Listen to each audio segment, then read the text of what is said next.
Qualifying is not far away here at the CrowdStrike 24 Hours of Spa, because in a few minutes' time, Q1 of the 4 parts of qualifying is going to get underway. Not purely to determine the grid, because the top 20 will get into Superpole tomorrow evening. This, if you like, is about breaking into that top 20. When you've got 75 cars in the entry, well, it ain't going to be easy. It's going to be fascinating, though, because as ever, you take that combined average of the 3 or the 4 drivers. It's 3 in Pro and 1 Gold Cup entry, 4 for the rest of the entry. And getting a clear bit of circuit is going to be, well, somewhere between impossible and just out of this world. The entry this year, likewise, is out of this world, because it is absolutely dripping with quality. We've got 15 previous winners of the event. We've got more manufacturer drivers that you can shake a stick at, and with a really, really fascinating race in prospect. This CrowdStrike 24 Hours of Spa promises to be one of the best yet. Qualifying then to determine who goes into Superpole and for 21st and back on the grid coming up very shortly. Lorenzo Petresi then joining the Ziggo Sport Tempesta squad for the weekend. David Addison and Joe Osborne are trackside. Teams are on their toes. It's going to be a very, very busy session indeed. 75 cars, 7 kilometres of circuit, less than 100 metres a car, and that never pans out easy round here. And it is huge pressure to get into Superpole, because guaranteeing yourself top 20 is one thing, but you can qualify 20th tonight and still put it on pole come tomorrow. So it's a huge honour to get into Superpole, and that is where the focus of a lot of these cars are going to be. Now, the circuit we saw drying during the course of the pre-qualifying session. Since then, we've had Lamborghinis on track. We've had GT4, although their session was stopped after an accident. So in theory, the track should be quicker now than it was earlier on. And we got down to, in pre-qualifying, a 2 minutes 17.5, a 2:17.4 this morning in the bone-dry conditions before the rain. What are we expecting now in slightly cooler conditions as well? I mean, we've got a qualifying lap record of a 13.7, which is a huge way away from what we were doing earlier. So I don't think we're going to get there. There's various factors on that. A new tyre this year being the main one, BOP, always evolving, not always going faster. I think it's going to be in the 14s is going to be where the money's at, which is a huge evolution from those 17s. Track temp coming down, but slowly. It's only come down 2.5 degrees. It's 22.5. The air temp still feels warm. It feels muggy, doesn't it? It's 20 degrees, but it feels warmer than that with the humidity. So we're not on for bonanza quali times this evening. You just saw in the white top Kelvin van der Linde with Dries van Thor, who are not going to be sharing the same car this year. Kelvin van der Linde drives 32, which is his regular mount with Charles Weerts and Hugo de Wilde. Dries van Thor, Sheldon van der Linde, Kelvin's brother, and Marco Wittmann. That's quite a tasty lineup as well. They're heading towards the Intercontinental GT Challenge part of our entry, as well as GT World Challenge Europe. Reigning independent champion Antares Zhao, the Hong Kong driver, set to go as the light starts to fade here. Yeah, and we see the festival area just behind Eau Rouge there. The concert as a driver was always an annoyance when you're a motorhome trying to get some sleep. But apart from one year, I retired early here and ended up in the concert by mistake with a few drinks. And it really changes the atmosphere of Spa. But it is obviously... You weren't performing, were you? No, well, not that people knew of. I was in my mind. But it changes it from just a race to a whole festival feeling. It's absolutely insane. If you ever get the chance to come here, you've got to do it. Got one of the track sweeping devices out on track just to get back to where it is required, which is going to be the other side of Radion, and then very shortly the race director Niels Wittig can start the countdown to get cars out on track. Of course, you get to Q4 where you think in theory, because the cars are lighter on fuel, it'll be faster, but by that stage we're going to be nudging towards 10 o'clock at night and it's going to be dark, never mind cooler. Yeah, exactly. And the disparity in lap times between the bronzes and the pros gets bigger at night as well. So traffic's harder because of that deficit in time. Still not ruling out any rain either. It's come in hard and fast at times today without really much warning. So I think a lot of teams we've seen this year, haven't we, wait towards the end of the qualifying session to go out. I think they will feel under pressure to head out early and get their banker lap in. You can see drivers there getting ready. Adam Smalley, former Porsche Carrera Cup champion, getting on, and Oliveira getting their helmets on, fully in the zone, aren't they? are indeed. Louis Pret walks through the shot, and you saw Benji Goethe a moment ago. We need to find the dog's name, because the dog has been a star so far. We saw it with its headphones on in pre-qualifying, and it's keeping a watchful eye over all of this. I suppose probably it was looking forward to seeing Rovers racing, but cars of the past. Yeah, wow. So there we see the 46 car.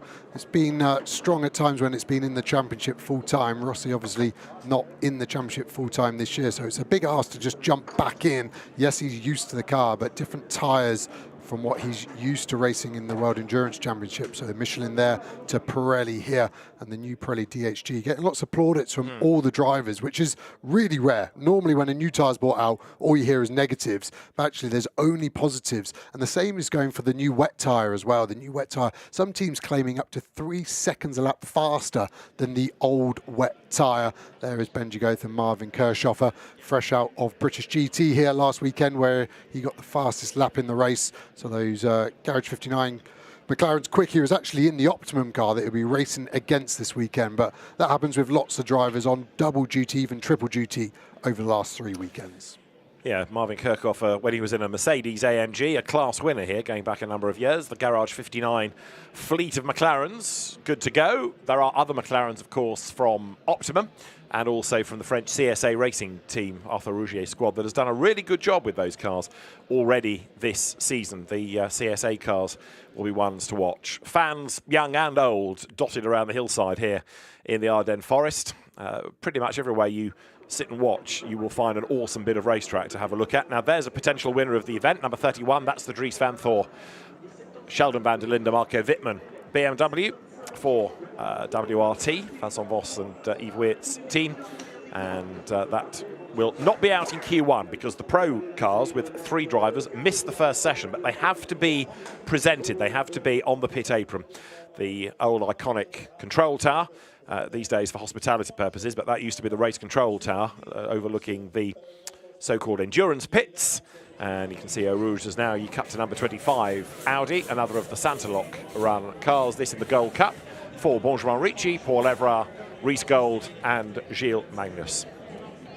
Yeah, the Audi was looking strong earlier, wasn't it? It was the sister Santaloc car, the Qatari car, which hasn't been at the sharp end so much this year, but that was 4th overall in pre-quali. So maybe these Audis, since we look at the other team right at the front end with their Audis, the Trezor Attempto car, and we're seeing some strong performances this year. I have to say, Compact now joining that team has really upped his game. He's been super strong at times this season. He has indeed, and I think part of that is that he can be a racing driver rather than having to be a racing driver and a team owner and having the stress of running a team and all the logistics and the funding that goes with it. Here he can just go back to being a driver, and we've got lots of the Perez Compact family here as well, because you'll find 2 other members of the squad in a Ferrari further in the entry list. So fans are ready, and the cars starting now to have engines fired up. Tyres will be kept in the warmers. The first part of qualifying is due to start at 15 the hour, so a few more minutes away yet. That is Rolf Ineichen, a very welcome returnee to GT World Challenge Europe this year, but now Porsche mounted. He came from Porsches, and then we saw him in Lamborghinis for many, many seasons, and then he had a few years away, but he's come back. Look down from the drone at number 100, Aston Martin, the Beach Dean car, that is Andrew Howard, Tony McIntosh, Valentin Asclo and Ross Gunn. Asclo and Gunn, 2 of the works Aston Martin drivers. Just worry about the good smile Mercedes there. The gap between the RJN car and the Beach Team was actually still in the box, but the fuel rig was actually blocking their way out, so it's not even like they're ready to go, which is odd. And it should be out, because even if you're not in this part of the session, the regulations say that you must be on the pit apron ready to go. So let's just keep an eye to that, unless there's a problem. Now, in the pit lane is Alex Legui, and she has managed to find Raffaele Marciello, winner last week of the Nürburgring 24 Hours. Let's hear from them both before we get into business. Raffaele, now you have had some good success in Spa in the past, personally, but this is your first one with BMW. Not a very bad start. Talk us through it. How's this car feeling, and is it the package that you can put together to get victory here this weekend? I mean, at the end, we know it's a 24-hour race, so the starting position doesn't... I mean, we don't care a lot about the starting position, actually, but for sure it's will be important to start in top 10. I mean, just to be, let's say, safe at the start. But at the end, even if you are further back, it's not an issue. We have to focus more in our race car pace, and yeah, I mean, try to avoid any penalties, be safe. I mean, all the stories everyone drivers say. Yeah, but you know. And talk to me about the package that you guys have got here. Does this suit? You know, is this going to be a good one for the BMW? I mean, BMW has, I don't know, many victories here, like 25 or 26, so but many victories. So it's for sure one of the best cars to be in. Rovi is also one of the best team in Spa. They won in 23 with Porsche. Also, they won many times. So I mean, we have a good package. The drivers are strong, so we work well together. Even between the sister car, we help each other. So we have all the ingredients, but many cars have the same, so yeah. Certainly the best way to start, though. Muchas gracias. Thank you.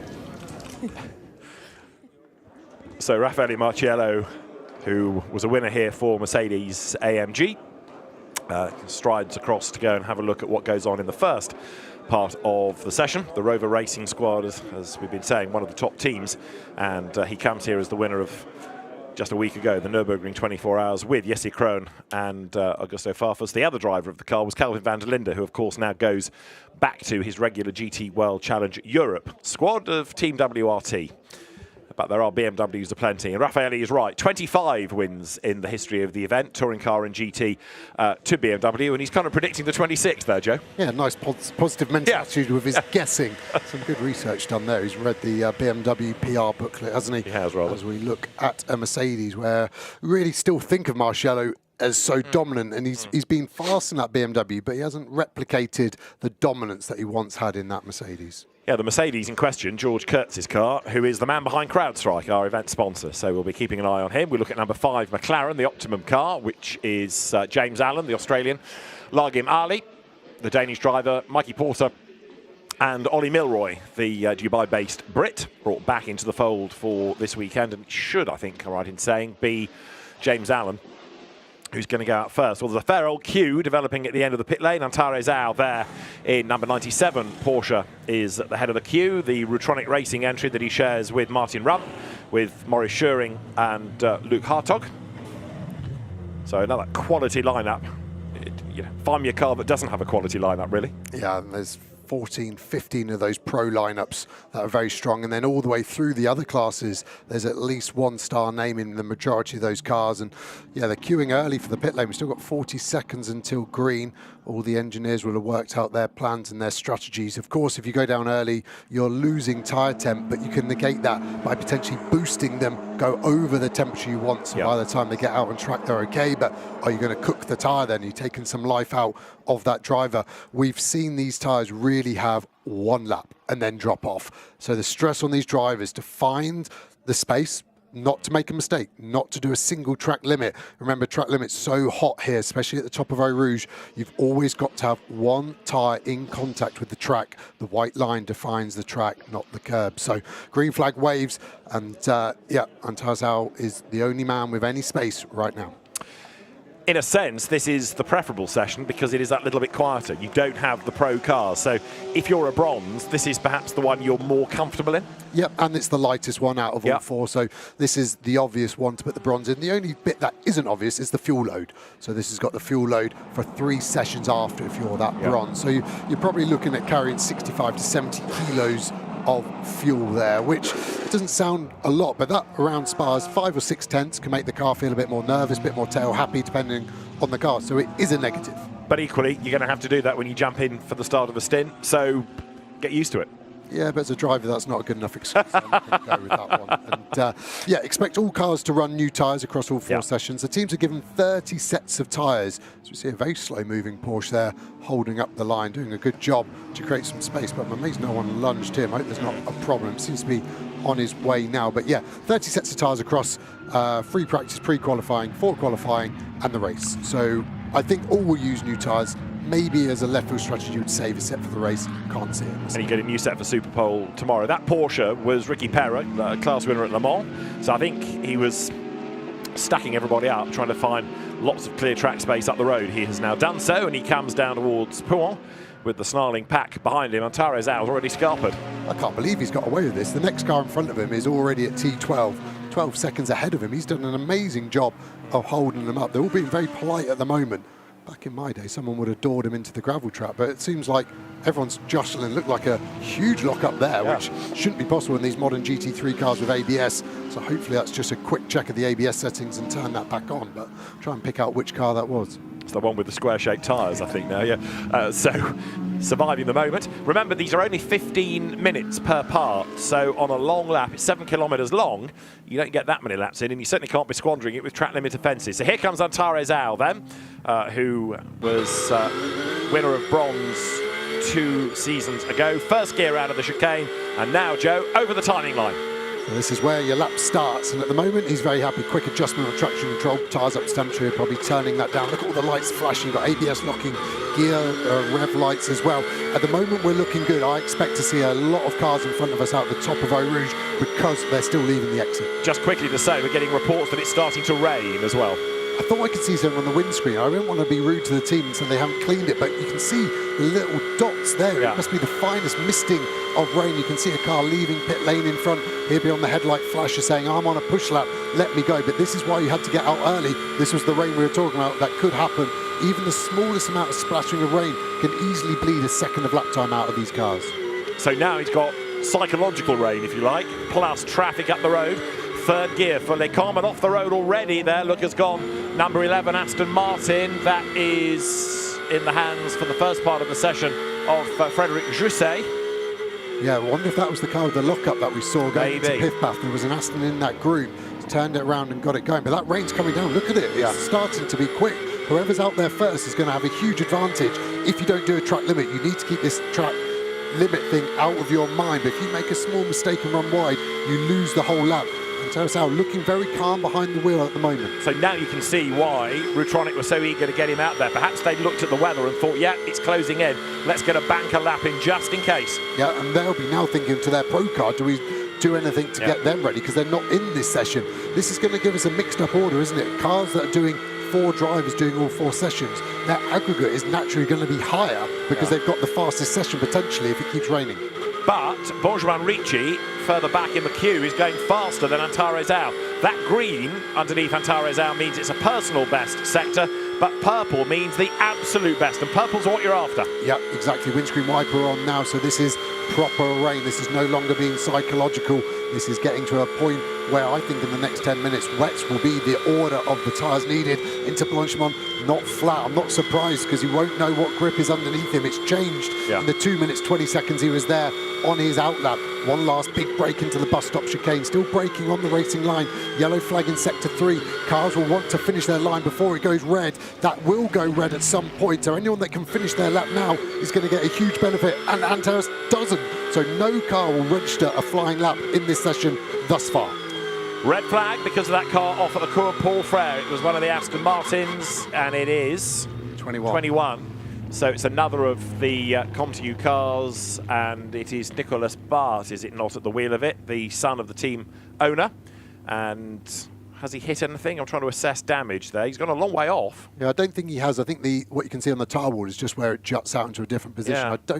I'm saying there's a lot of bodywork in the marshal's hands there, so I think he has hit the wall. Or it's a diffuser. Well, let's have a look. There's a replay coming up. So, oh, it suddenly spits left, doesn't it? A back. Oh, he has hit the wall. Yeah, right, okay. We can see the good side. That'll be my excuse. That's what we know. Yeah, that's but it suddenly snapped. Massive. I can only assume he's got the left rear on the wet curb, and it's lit up that side. The diff is so open. I assume in that Aston, he's put a bit of opposite lock in, and it's all gripped up, and it has spat him off real fast. That car's done for qualifying now, and this is now a headache for the teams. What tyres do they put on the car? 10 minutes remaining.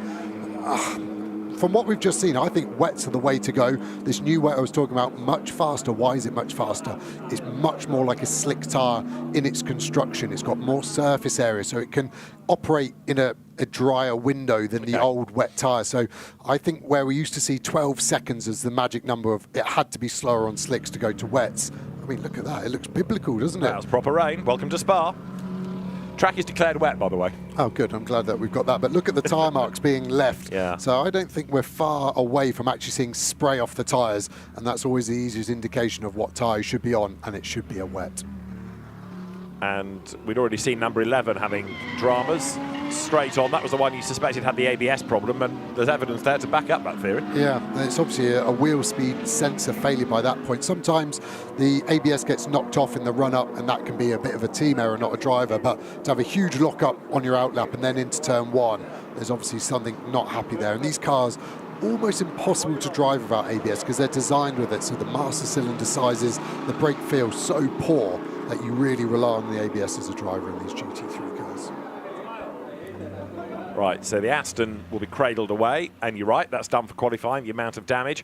The other car that we were concerned about after pre-qualifying, number 81 Mercedes, Gabriele Piana, put it off the road, and that has not ventured out, and that's no surprise because that also had quite a lot of damage. This is number 97, Antares out then, trickling back to the pit lane. So now, because of the red flag, 10 minutes are still on the clock, but you've got to get out and do an outlap. You're going to get probably one flying lap at best. Yeah, the timing screen showing that Antasau did a flying lap, which from the onboard, I don't think he was across the line before the red came out. So it'd be interesting to see if that sticks. And so did the 70 car behind him as well. So two cars have got laps in, the 70 car being the AF Course Ferrari with Toledo aboard that time. The timing line is quite close to the exit of the chicane, whereas the red flag line, the start line, is further up the straight. I think the line we were looking at may have been the start line, so he crossed the timing line, hence the lap, but it was the next line that he didn't quite reach in time, but we can always double check on the onboard. However, you're right, a qualifying lap time has been offered to him, a 2:28, and if it gets wetter, that might survive. Let's have another look at the Aston here being retrieved from the gravel. Yeah, there's a lot of damage on that inside, isn't there? And they're going to be struggling to get that ready for the warm-up session, potentially. A lot of spare parts these teams carry, but there's going to be a lot of damage once they take the bodywork off that car. Parker Thompson in 222, the 2Cs Motorsport car. He shares it with Charles Dawson and Cian Jewis, winners in British GT this year, and the very rapid Lewis Williamson.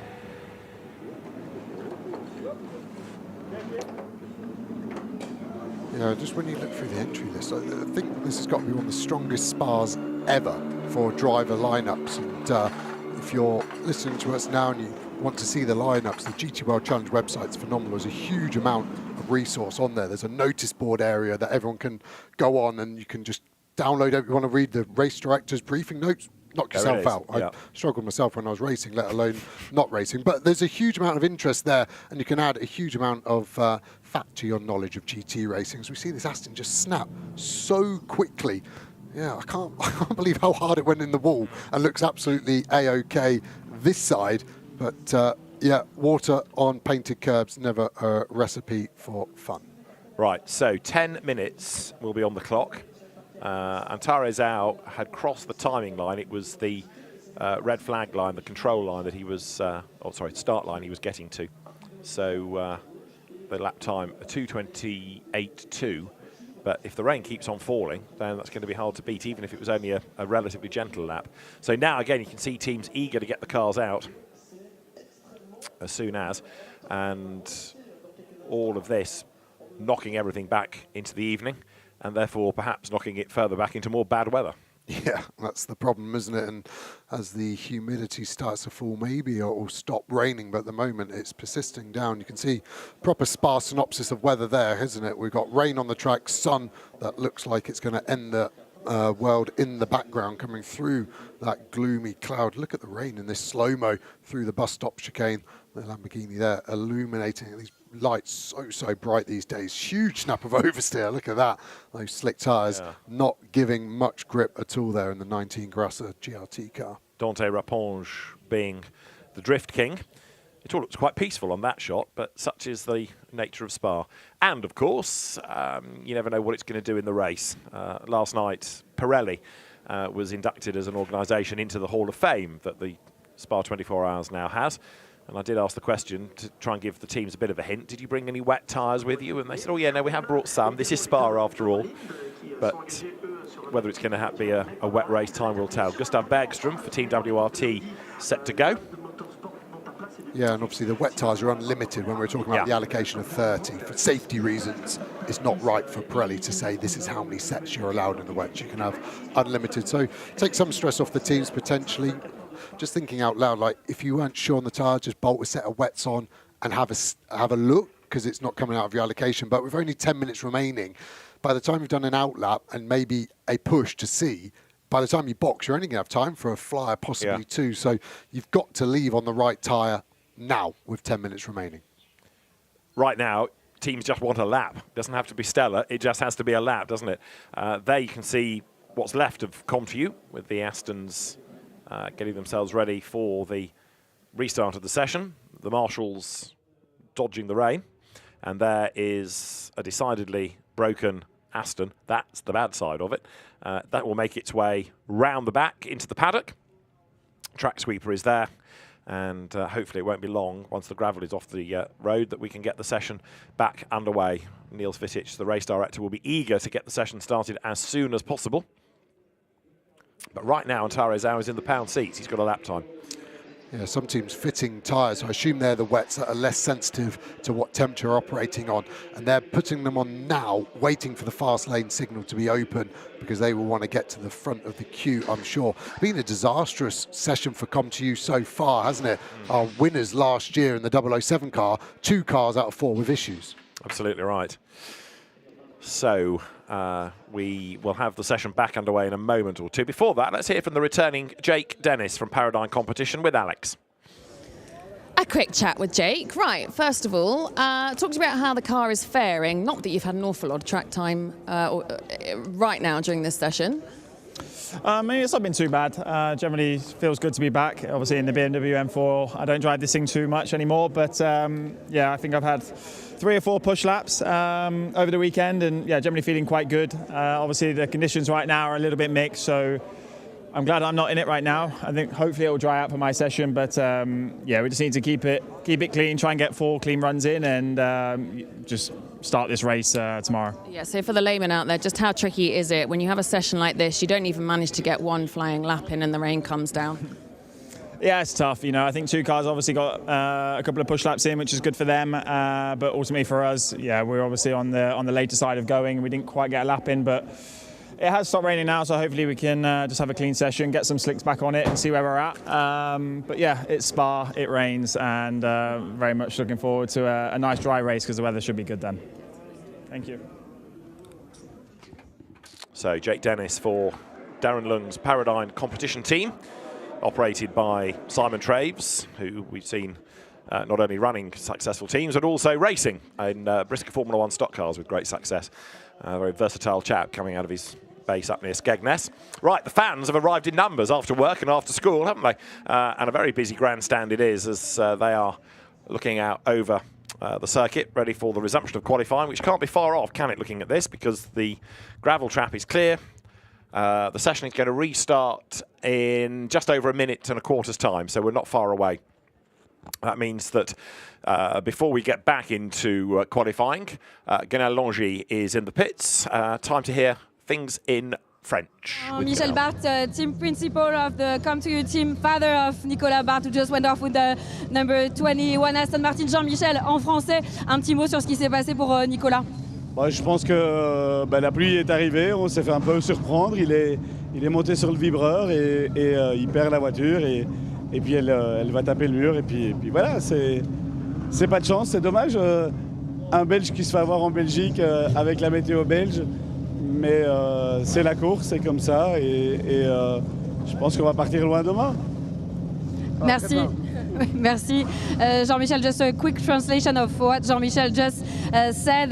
It's just a shame that we got caught by the rain, and it's a shame for a Belgian team and a Belgian driver to get caught by the rain here in Spa. He went on the curb and hit the wall. The driver is okay, but the car is pretty much damaged, which means that they won't be able to qualify tonight and maybe starting from last row on Saturday. Ganel, thank you. Oh, the irony. Belgian driver caught out by fickle Spa Weber. Green flag is waved. We are back in business. 10 minutes and counting. Yeah, just trying to spot tyres going on. You can see wets being fitted to one of the Com2U cars behind while we're having that interview. Still not much spray, even as they leave pit lane. I know they're not up to speed, but that sunlight is coming towards us, and are we going to lose these rain clouds? It's a huge headache for the teams, and it's stopped raining now, so you've got 10 minutes remaining. What tyre are you on? As we see the 2Cs, Mercedes has had a very good job of getting out because they're one of the first cars in pit lane, so the 2C car's going, then it looks like we've got a race as the CSA McLaren go through, and this will be them finding the grip, but also he's just found himself some good track position there by cutting the corner. Interesting to see what will happen up in race control about that. Yeah, I mean, if that was a race, you would say give the position back, you've gained an advantage, but you tend not to think about that in qualifying terms, but there, he's gained an advantage. Gained an advantage, absolutely right. Number 15 BMW drops down the hill. That's the BMW Italia Ceccato Racing entry of Marcello Tomassoni. The Italian squad was really out of luck at Monza in the last Endurance Cup race of World Challenge Europe. This is Parker Thompson in the meantime for the 2Cs Mercedes team. So he's definitely on slicks because you can see the tyre wall has the big yellow Pirelli branding on it, whereas the wet tyre has barely any whatsoever. And you can tell he's on slicks because that thing is snapping all over the place at the moment. He'll be frantically working tyre temp. Yellow flag in sector 2. It's someone at the Coombe T6. You can see it's the 52 car stuck in the gravel. They could do this under full course yellow, but the problem is they're going to run out of time in the session, so I think they're going to have to red flag it. Louis Machiels at the wheel of it, so that's on an outlap as well. No heat in the tyres, and he, as you say, has just lost it at relatively low speed as well. But surely that is proving that slicks is not a good idea because you want to bank a lap. You don't want to be in the gravel without a lap. You want to get the car to do a lap time. But if it's the faster tyre, you need to be on it. But if you can't do the time, then it is the wrong tyre. And that is the age-old question there, as we see this Mercedes now braking for Blanchimont. This corner is normally easy flat as the red flag comes out. So we are now down to under 8 minutes remaining, and still 2 cars have done a lap time. Everyone will slow down to 80 Ks, and they will return to the box. Shame for the 2Cs car. Like I said, they are in the first garages of this pit lane, so they did a mega job to get that car all the way down pit entry. So we're going to have just under 8 minutes when we get back to a green flag. And what can you do in that, presupposing that nobody else falls off? Probably an out lap and a flying lap. That's your lot. Treble 3 makes a mess of Les Combes and goes for the grass. There is the escape road to go up, and Louis Machiels then arrives on the scene and gets it wrong coming through the first part. And with all due respect to Louis Machiels, he is not an inexperienced driver. Twice a class winner of this event, very, very experienced. He knows the Ferrari inside out. Yeah, well to catch it on 2 replays. And I think what he's done there is tried to be too honest. And he's come in a bit hot. He wasn't expecting to be that slippery.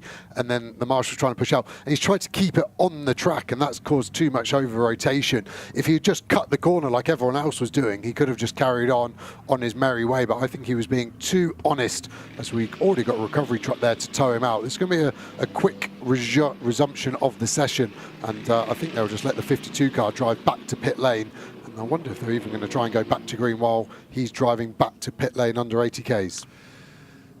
As soon as they can get that car out, the better, and possibly this time we'll be on short notice for the resumption of the session. In other words, as soon as possible, the cars will be allowed out. You can see more of them queuing up at the end of the pit lane. Now the team's eager to get on with it. Louis Machiels' car is out of the gravel. They need to take the rope off the towing eye. And okay, fair play. Turn it round, get it back on track. Some of the gravel will drop out here on the cut through at Les Combes. Now Louis Machiels needs to get back in a hurry without going off again. Yeah, and he's got to do 80 Ks because we're still under red flag. So it looks like he is, because he's got the hazard lights flashing. You can see the gravel streaming all over the racing line. So whoever the first 10, 16, 20, 25, 75 cars come through that, they're not going to be best pleased with that. David Schumacher, Ralf Schumacher's son, looking on, along with the other drivers, along with, slightly hidden from shot now, with the headset on. There he is, Jean-Paul Breslin, who used to be at Black Falcon with Hubert Haupt, and then moved, when Hubert started his own team, with many of the brains trust, to be part of the Haupt racing team, now running these Ford Mustangs. George Kurtz, then, the event sponsor, arrives at the end of the pit lane, ready to go. think he's trying to get back into his pit box there. They're the last garage on the right. So it looked like he was queuing up, and I wonder if he's trying to blag it that he's trying to get into his box, and he's just going to say, well, I was already in the fast lane when it went green, officer, so just let me away with it. Because at the moment, the fast lane has not been open officially on our timing screens. So down the pit road come the others. And of course, right now, when you've got the cars from the Pro class that aren't in the session officially, because they start in Q2, but they still have to be on the pit apron, you've got to make sure that there's space for your car to get in. Andrea Bertolini is a very welcome guest at AF Corsa, having announced his retirement at Monza. Doesn't quite seem like a 24 hours without him behind the wheel of a Ferrari, but it's great that he's here nonetheless. Right, George Kurtz has got to his pit box. Sorry, Joe. I bet he's packed his race kit still. Any race driver, even when you're not racing, you just put it in the boot of your car, just in case, You never know, do you? No. And of course, the car that he has been driving in these recent seasons is the one that's caused our second red flag. You've got no plans for tonight, have you? Salman Ovega, number 65 Ford Mustang, and 64 over its shoulder, the sister car that we will see out in the next part when Arjun Maini gets behind the wheel. What's a beautiful sunset. I can't quite believe the weather we've had now and what looks behind us. And yeah, I wonder if this is going to be a flavour for the weekend weather-wise. The forecast looks better as the weekend goes on my long-range forecast, but you just really can't trust it around here, and it's an absolute nightmare for the teams to be able to predict what tyre to have on, but even what setup to go with, because if they know it's going to be a bit slippery, you start to soften off some of the suspension and the roll bars to let the car roll into grip. But if you know it's going to be fully dry, then you stiffen it all back up, and if it's somewhere in the middle, you're just guessing. That's one of the charms of the 24 hours of Spa, isn't it? Maybe not for the teams. Down to Blanchimont then comes Louis Machiels. All the gravel pretty much has now dropped out of the bottom of that car. Is the rain still falling? It's hard to gauge looking at where we are on the Formula One pit area. I'd say not from looking at the crowd with coats, hoods and umbrellas up, and the wet seems to be getting parked back in the garage. So, I mean, this could be 3 different tyres for some teams, because the first set of slicks they went out on either will be too cold because they haven't had time to put them back in the oven. Then they put wets on, which is now the wrong tyre. So potentially putting on another set of new slicks that have been in the oven. They might be in the Q2 tyres, and they're going to have to put a 5th set in and roll them all forward. We understand from Alex it has stopped raining, at least for now. There you can have a stroll up the line at the end of the pit lane and see some of the cars. That's the Haas RT Audi arriving on the scene. Session is going to resume in about 15 seconds time, so we're almost there. And it'll be just under 8 minutes. Keep out of trouble. Keep out of gravel. Why did you say it? We didn't even say it before that all happened. So still wets on that ComTU Aston, still wets on the Corvette there from Stella. There's the lack of yellow on the tyre wall that I was talking about. And you can see some slicks there, so it's a mixed bag. But I think those cars at the front are on wets because they were going out before that last red flag while it was raining. Quick check of the car to make sure it's A-OK. Wheel bearings all good, making sure there's no gravel stuck between the brake caliper and the wheel, and they'll be good to go again. If you're the cause of a red flag, though, you lose your lap times, don't you? He hasn't done one. No, but even if he does... Yeah, true. So if you feel safer and think you can go quicker, we can go for a wet tyre also. You think about it and give me a quick feedback, okay? And go back to map 3, please. So that's... If it rains a little bit, I would say wet. But if it's like this, it's difficult. How much of the track is, at the moment, is dry and how much is wet, do you think? So in total of the lap time, do you think you will survive on a slick without big risk? I would say like the first turn and Rouge is dry, but the turn 5, the braking is wet. Down the hill is dry, but then the pull-off is wet. Also, Blanchimont is wet. So you've heard Tanat Safran-Tirankul talking to his engineer at GetSpeed and trying to work out whether it's wet or dry, where it's wet, where it's dry. What do they do next with now 6 minutes and a bit on the clock? Yeah, I think these cars being a different tyre there, so you can see this is a great illustration. That Corvette is on wets, that BMW is on slicks. What's the tyre to be on? wets right now, with a long message between the engineer and the driver there. I think the problem is it changes lap on lap, so you might leave on the right tyre, but by the time you come back round, it's the wrong tyre. I know the Corvette's just overtaken that BMW, but I still think the Slick has got a chance of being the fastest tyre here with 5 minutes remaining. They're going to squeeze 2, possibly 3 flyers in at the end of this. It's risk versus reward, isn't it? It might be the faster tyre, but it might be a bit leery getting it up to temperature, whereas you could get a banker lap in and look like a hero at the end of it. We'll see. So here comes number 24 Corvette.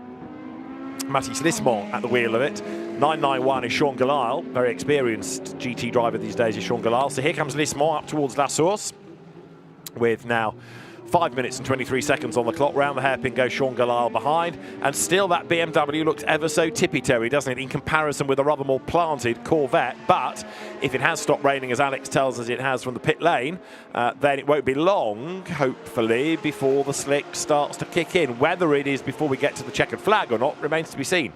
Yeah, and that BMW now starting to close the gap. It would have been very cold, those tyres, for how long that red flag was. They would have been well outside their operating window. So I think we're seeing the slick tyre now being the preference.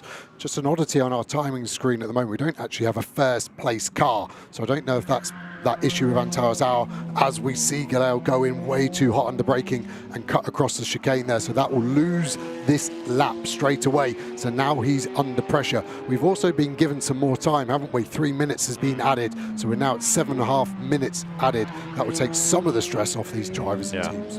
No, you're right. The Antares Hour lap, and there was another one that had done a time behind him. They both disappeared. So I think, although the car crossed the line, it was a bit iffy as to whether it was before or after the red flag, and it was only by seconds. So that's been checked by Swiss Timing, and the net result is that the lap time has been removed. So that means that the playing field is level again. Nobody has a lap time, therefore everybody's got to get something. The playing field that isn't level is the 3 minutes added. That goes away from anyone on wets now, because they thought, oh, we've only got time for 2 laps. The wet's the right tyre. So I think now that Stella Corvette probably needs to box for slicks, and then we'll have a chance of 4 minutes remaining or so when it finishes its next out lap.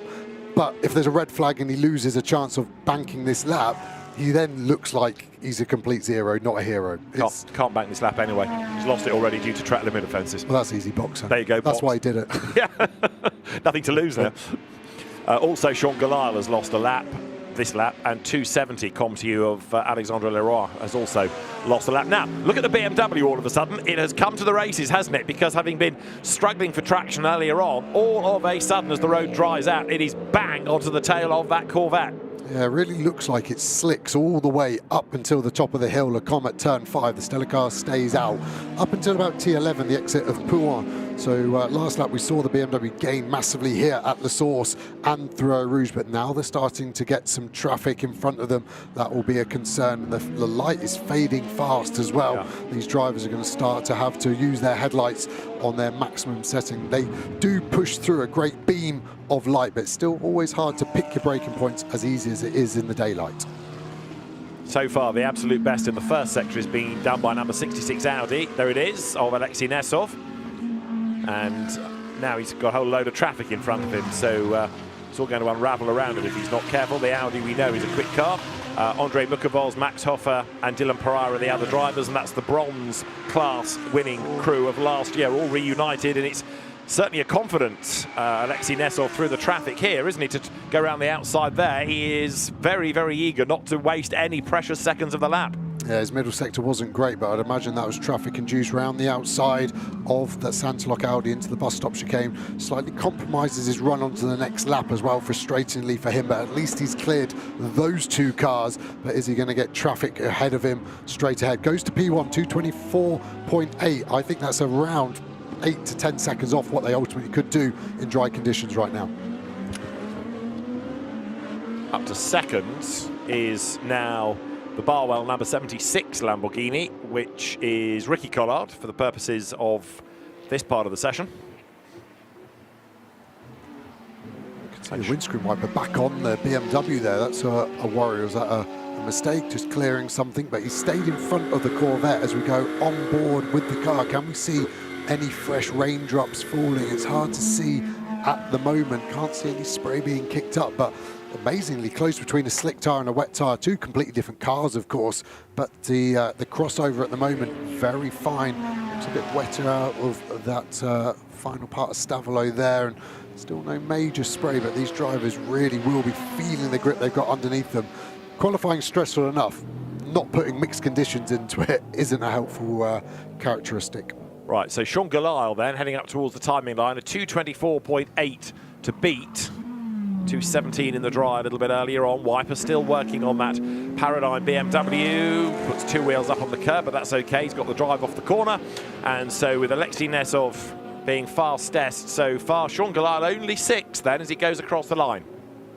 0.2 of a second split Nesov from Ricky Collard, who's not raced since last November when we had the last Endurance Cup race in Jeddah. So it's a rather rusty Ricky.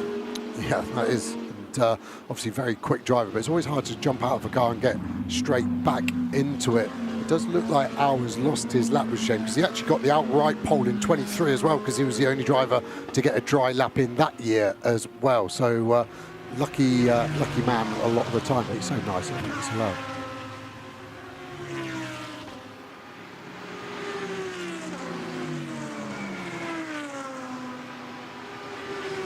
Just to confirm as well that 81 Mercedes damaged early on in the day will not be venturing out because the damage is still being repaired. So confirmation from Mercedes AMG, that car won't take to the circuit. Number 5, oh, another red flag, 2.5 minutes on the clock. And it's got to be up near Le Combe, surely. And this is going to be a session that goes on and on and on and on. Now, who do we reckon we've lost? 611 Mercedes AMG, possibly? Yeah, it looks like that would be Tim Santler, if it is him. Yeah. There it is. Oh, and that's got quite a lot of damage. That's done a piano. Yeah, that has done it. Not very softly, has it? And yeah, identical, very common Eau Rouge crash. Not to put any sort of downplay on that incident, but the car over-rotates in the mid-corner and you just can't get it back, and it spears you to the right there. And that is a huge impact, even with all the hard work Spa have done with the safety measures, widening the runoff at Spa, the speed through there, 260 Ks on entry. We saw Apex's speed of 248 earlier in pre-quali, and yeah, this is now at a point where I don't think they'll restart this session.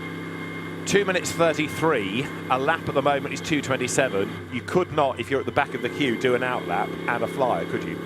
You wouldn't get the outlap done. So, has everybody done a lap time? Almost. They might be slow, but there is at least a lap. So you're right, especially given that there's 3 more stanzas of qualifying to try to cram in before the end of the night. So here comes the track sweeper, get rid of some of the gravel. We will await confirmation. Tim Sandler just making sure, as he speaks to the doctor, that he's okay, and we've had the thumbs up, we understand, from the driver. This is what happened then. So the Mercedes rides the curb, gets all unsettled. That's a pretty high-speed lose, and kabang, into the wall goes Tim Sandler, and that is a very badly damaged front of the car. Look.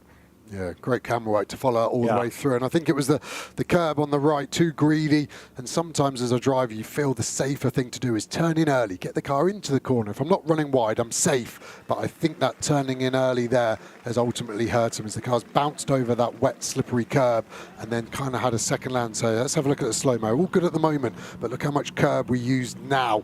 And I think that's the unsettling of the car. Both sides bottoming out. It comes back off, bottoms out again, goes light. That's the problem. When the car bottoms out, it's taking weight off the wheels, off the tyres, thus losing grip. And once that's happened, you really are a passenger. No amount of car control can say that. There's even a flick of blue flame out the exhaust there as it heads to the barrier.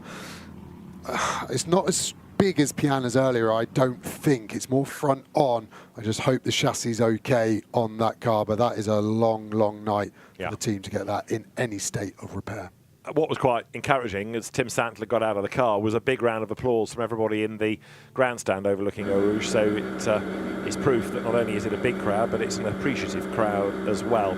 So they'll all trickle back to the pit lane, but it's going to take a while to sort out that tyre barrier, and we see spots of rain again. Yeah, trickling of another form on the windscreen, and yeah, this will just sway it. And I don't think we're going to go green. We've got an extension of 3 minutes. I think that will be Neil Vicic's. Oh, it's quite heavy rain as well now. So the drivers will be reporting this back to the teams live, saying this is what I've got. They'll be trying to help the next driver in, of course, trying to see what they can do. Car 19, pit speed, under investigation. We've seen that quite a lot this year with the Grasser team, haven't we, with pit speeds, and you can potentially lose your fastest qualifying lap time, so that could be a concern for the 19 car.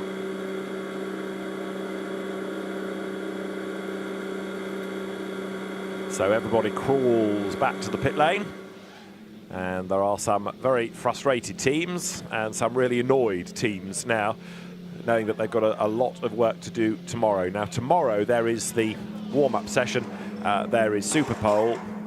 You could argue that the Nordic Racing Mercedes was unlikely to be in Superpole anyway, so they've got the day to rebuild it, but they'll want a hardship lap, I would have thought, and so will Winward for number 81 come Saturday morning, just to make sure the car's all right before we get into racing. The delay really isn't so much retrieving the car, it's sweeping all the amount of debris away and sorting out the tyre barrier. Yeah, fresh set of tyre stacks being brought over by the telehandler there. We saw the track marshals and the officials very efficient on it earlier, but it's still going to be a 10-minute job, isn't it, to slot that in, as we see the 99 Audi coming back in. And the sister car on pole position still with Nezov in the 66. Ironically, the one driver that hasn't set a lap time now is Antares Au. We thought he'd got away with it early on, and from looking quite clever, all of a sudden, Rutronic now are facing not having a lap time at all. Yeah, and he was on a lap when it went red as well. So you could almost say through no fault of his own, he's not going to set a lap time, because he took the red flag first effectively. He had to do the full lap to get back in, so he got dropped to the back of the queue to get ready for the next restart, and then it went red before he even had a chance to do another flying lap. Session is extended by a further 2 minutes in the vain hope of letting people get through without further drama. Niels Fittic, she's being very generous to them all tonight. Look, let's just take Antares Au as an example. Nobody wants to be at the back of the grid, I get that. But if you're 75th out of 75 cars, and it might be a fairly leery first lap, it might not be a bad place, because all the drama can happen ahead of you. Yeah, the problem is you've got to overtake those nutters in front of you at some point, and that's the hard bit with it. The worst place to be is always the midfield, doesn't matter the grid size. So from here, anything from 35th to 55th, you're going to get harpooned at some point. It's whether it's going to put you out or not. So with 4.5 minutes remaining, they've got their out lap, and they should get maybe 2 flyers if you're at the front of the queue, as we see that Mercedes getting taken away from Eau Rouge, and we're looking at probably 10-15 minutes of repairs to those barriers we're hearing as well. But yeah, I think this now, the only other thing that really shakes it up is that it's now gone back to wet again. So even though you're going to go back out, are you going to get a representative time? The guys that are sort of 36th and below in the 34s will be able to improve. I think you can do a 28, a 29 on this new wet tyre, so they've got a chance. But the guys who have done a 24, I think they're probably going to sit this wild 4.5 minute shootout. And if we've had a few incidents already, the crescendo is going to be at its peak now, because you've got 4.5 minutes to go and do the job. So you've just got time really for one flying lap, haven't you? Yeah, with the conditions now, it is definitely back down to 1, isn't it? Yeah. So you want to be at the front of the queue. If you're really mean to the opposition, you might dawdle going down the pit lane, because that's going to possibly tip people the wrong side of the cutoff. Almost how we saw the Ferrari lose the race in reverse on pit entry last year. But yeah, I don't think you'll be very popular. I think Khan will get you in the 25s as well, as we see Jens Klingman looking on there. He would have seen a lot of this weather in his past, and they've had a strong year at times, haven't they? They were very quick at Monza in that 777 car. Yeah, the Almanar Racing by WRT, the Oman entry for Faisal Al-Zubar. Very quick, talented young Omani.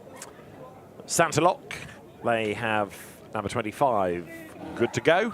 Or they will when they put some wheels back on it. That car down in the endurance pits. Benjamin Ricci, who we've seen regularly in GT4 and GT2, but also a quick GT3 campaigner. He will be behind the wheel once again. Fans debating whether or not they're going to stay in the rain for the remainder of qualifying or go and open their next Belgian beer. Man there with his can of Jupiler, that doesn't count. That's children's booze, that. It's not proper. Okay, I won't open that in front of you. Can't wait to wind you up about that later. I'm going to drink 5 of them. And yeah, there you can see the humidity. Not surprising, it's raining. Track temp still relatively high at 21. So if we do get a break in the rain, it's still going to dry quite quickly. That sunset's really misleading because it's dark where we are on the pitch straight. That's really quite far away, you're seeing it. We're not getting any of that ambient light there. Just look like the track workers struggling with a set of tyres there, have to get that conveyor belt back on as well, and the teams will be looking, some of the teams actually deploying spotters around the track, one for weather, one for incidents like that, where they'll be able to get a better report than some of the other teams, so they'll be able to read the situation better. And yeah, that's just the level of Spa now that some of these teams starting to employ spotters around the circuit. Valentino Rossi in earnest conversation with Kelvin van der Linde, and we will head to the pit lane for a moment. Dylan Pereira we can hear from, number 66 Audi. Alexei Nethov has so far driven it and done the best time. Dylan, you boys are currently fastest. You've got 4 minutes left on the clock. How tricky is it out there to gamble the risk versus patience? I mean, currently it's obviously working in your favour, but it's very tricky. Yeah, definitely. I think Alex is doing a good job there. Before he was trying on rain tires, now he's going on slicks, now it starts raining again, so it's really, really tricky. And I think already it's third red flag, so you can see the conditions are really, really difficult. And yeah, for the moment Alex did a good choice and did a good lap. We had some traffic still, but I think it's a good favour for us. And now let's see how the weather condition will be. From a driver's perspective, when a session is interrupted so often like this one has been, and probably how the rest of the evening is going to be, how tricky is it to maintain focus and consistency? Definitely not easy. I think you always have to go refocus again, and especially when the weather conditions change. I think once you go on slick tires, once you go on wet tires, so it's always a bit different. Brake balance change, ABS settings change, and then it's drying up again, so you change it again. And just to go close to the limit and not do a mistake, that's really tough. So well, let's say hopefully everyone will do a good job and nobody will hurt himself. Thank you very much. You just saw the team owner Arkin Arka walk through in the background as the fans up at Eau Rouge wait for the barrier to be repaired, for the cars to go back out. That's a mighty grandstand, and it gives you a great view. With this race coming a week after the previous IGTC race, the Nürburgring 24 hours, lots of fans doing a sort of back-to-back 24-hour GT double. We've got 7 drivers in this who are doing this Nürburgring and did Le Mans as well. And Mattia Drudi is back here in a week's time for 25 hours of the Fun Cup. It is the Nordic Racing Mercedes AMG that has gone off the road and caused this red flag. And Guenel Langy is down in the pit lane with the team to find out more. I'm right next to Marvin, one of the mechanics from Nordic Racing, number 611 Mercedes that just crashed and caused the last red flag. Can you update us on the driver's condition? Yeah, as far as we know, Tim is okay, and he walked away from that car, but it was a big shunt, you know, and unfortunately this crash happened under the tricky conditions here.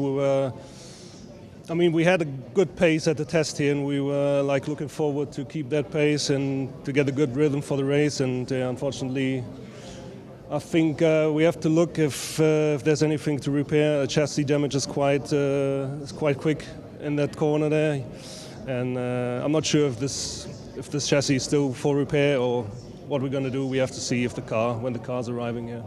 Thanks a lot. Good luck. No problem. Sounds a bit resigned that this could be a short weekend. Yeah, we could feel the emotion in his voice, and obviously in the lead up there's so many man hours go into the prep of these cars, into the testing of it, and yeah, he's just seen it unravel relatively quickly. As you see René Rast looking like he's ready for bed. Absolutely. Stay with us, René. He will be due out later in number 46, the car that he shares with Valentino Rossi and Kevin Magnussen, drafted across like René Rast from the WEC program for BMW. Again, that run by WRT. But René Rast, a double winner of this for Audi. So just to reiterate, we've got 4.5 minutes on the clock. It's been extended by 2 to give us that 4.5, which effectively is an out lap and a flying lap. And then eventually there'll be a checkered flag, all being well. I think if they disgrace themselves again, then the race director will have lost his rag. Yeah, I think I might as well, to be honest. But, been a long day, has it? Yeah, can you tell? I get it from the driver's perspective. It's so hyped up, so important, that qualifying, to get you somewhere near the mid-pack. 15 minutes it evaporates, so the pressure's on you, but it's not been well handled so far. Valentino Rossi walks into the garage, and of course this largely is the session for the bronze drivers, so with all due deference to them, you wouldn't expect them to be as comfortable in these conditions as the pros. No, it's a fair comment, but I think both barrier incidents we've had have been the silver drivers in that regard. So yeah, the chances go up with the bronzes, but the bronzes normally use their brain a bit more. We have about 3 minutes before the session is back underway. Louis Machiels calls the red flag. Let's hear from him with Alex Legui. Okay, Louis, right, talk us through it from your perspective. That was a rather hairy moment there. Excuse me. Yeah, it was a quite difficult start. You know, I did a small mistake in the first lap, but in the meantime, yeah, we managed. And let's see, we still have a few minutes to go.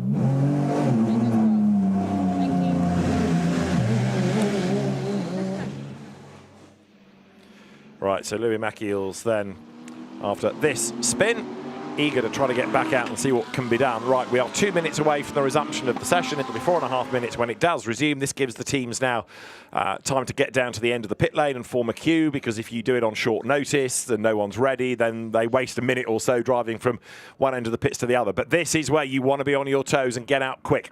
Yeah, this is where the good teams get the car serviced and ready to get back out there as quick as possible.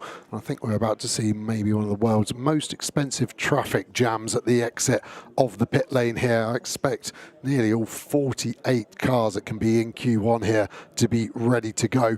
You get this awkwardness as well when you're in the end pit lane here. You can see that COM2 Aston pushing in, and that's what tends to happen. You kind of just filter in, like when you're on the motorway and the roadworks go 2 lane down to 1, and everyone's kind of queuing in that slow lane. Like morally it feels like you should, but I've watched a video before and it says you should use it like a zipper. It helps everyone. So you dive down the inside and push in front of 200 people and say it was the right thing to do. Okay. Morally I don't feel great about it, but time-wise I do. Joe Osborne and morals. Every day's a school day. Amazing what you find. Right, we're almost there. Down they come to join the queue, ready to go. And who's at the front? It's one of the Porsche teams, clearly. Ferrari's being waved down the pit lane. So a really different feel for the drivers now from when they strapped into the cars about an hour ago, wasn't it? Yeah, it feels like longer, doesn't it? It's the 91 car at the front of the pit queue. That's Ralph Bon. He's another driver that hasn't set a time at the moment. So, yeah, he's got a big ask to do as well, and he'll want to get on his way. The problem is he's a bronze-graded driver, so if he's got a fast silver, gold, platinum behind him, they're going to be wanting to race past him as well. But his job will be to stick his elbows out and make sure he gets to the finish line with as much clean space in front to get one flying lap in and not do a track limit on that one lap. Number 26 Audi trying to elbow its way into the queue. It's all very well sitting there and waiting, but now the line has rather blocked you in. So elbows out, more and more of them come pouring onto the circuit to the applause of the grandstand, because now the session is back underway. The crowd has been really patient, so have all of you watching at home as well. So the car's now back out on track, and it's got a discernible sheen to it, that road now. Yeah, you can see Gazzo here in the Boots and VDS car, slightly caught napping, I would say, because look at the gap he's left between himself and Ralph Bon. Unless that was intentional, but I don't see that. That Mustang's leaving on slick tyres. That's a brave call. I'm just trying to spot as many as I can at the moment in terms of what tyre they're on. It has stopped raining again, but I just think with the amount of rain we had, I'd be surprised if slick is the tyre to be on right now. Oh, pick a lane. I mean, a few minutes ago, you were adamant it was going to be slicks. That was before the last rain, wasn't it? I can't remember. Right. When Osborne Racing starts in GT World Challenge Europe, I can't wait to come and find out your tyre strategy.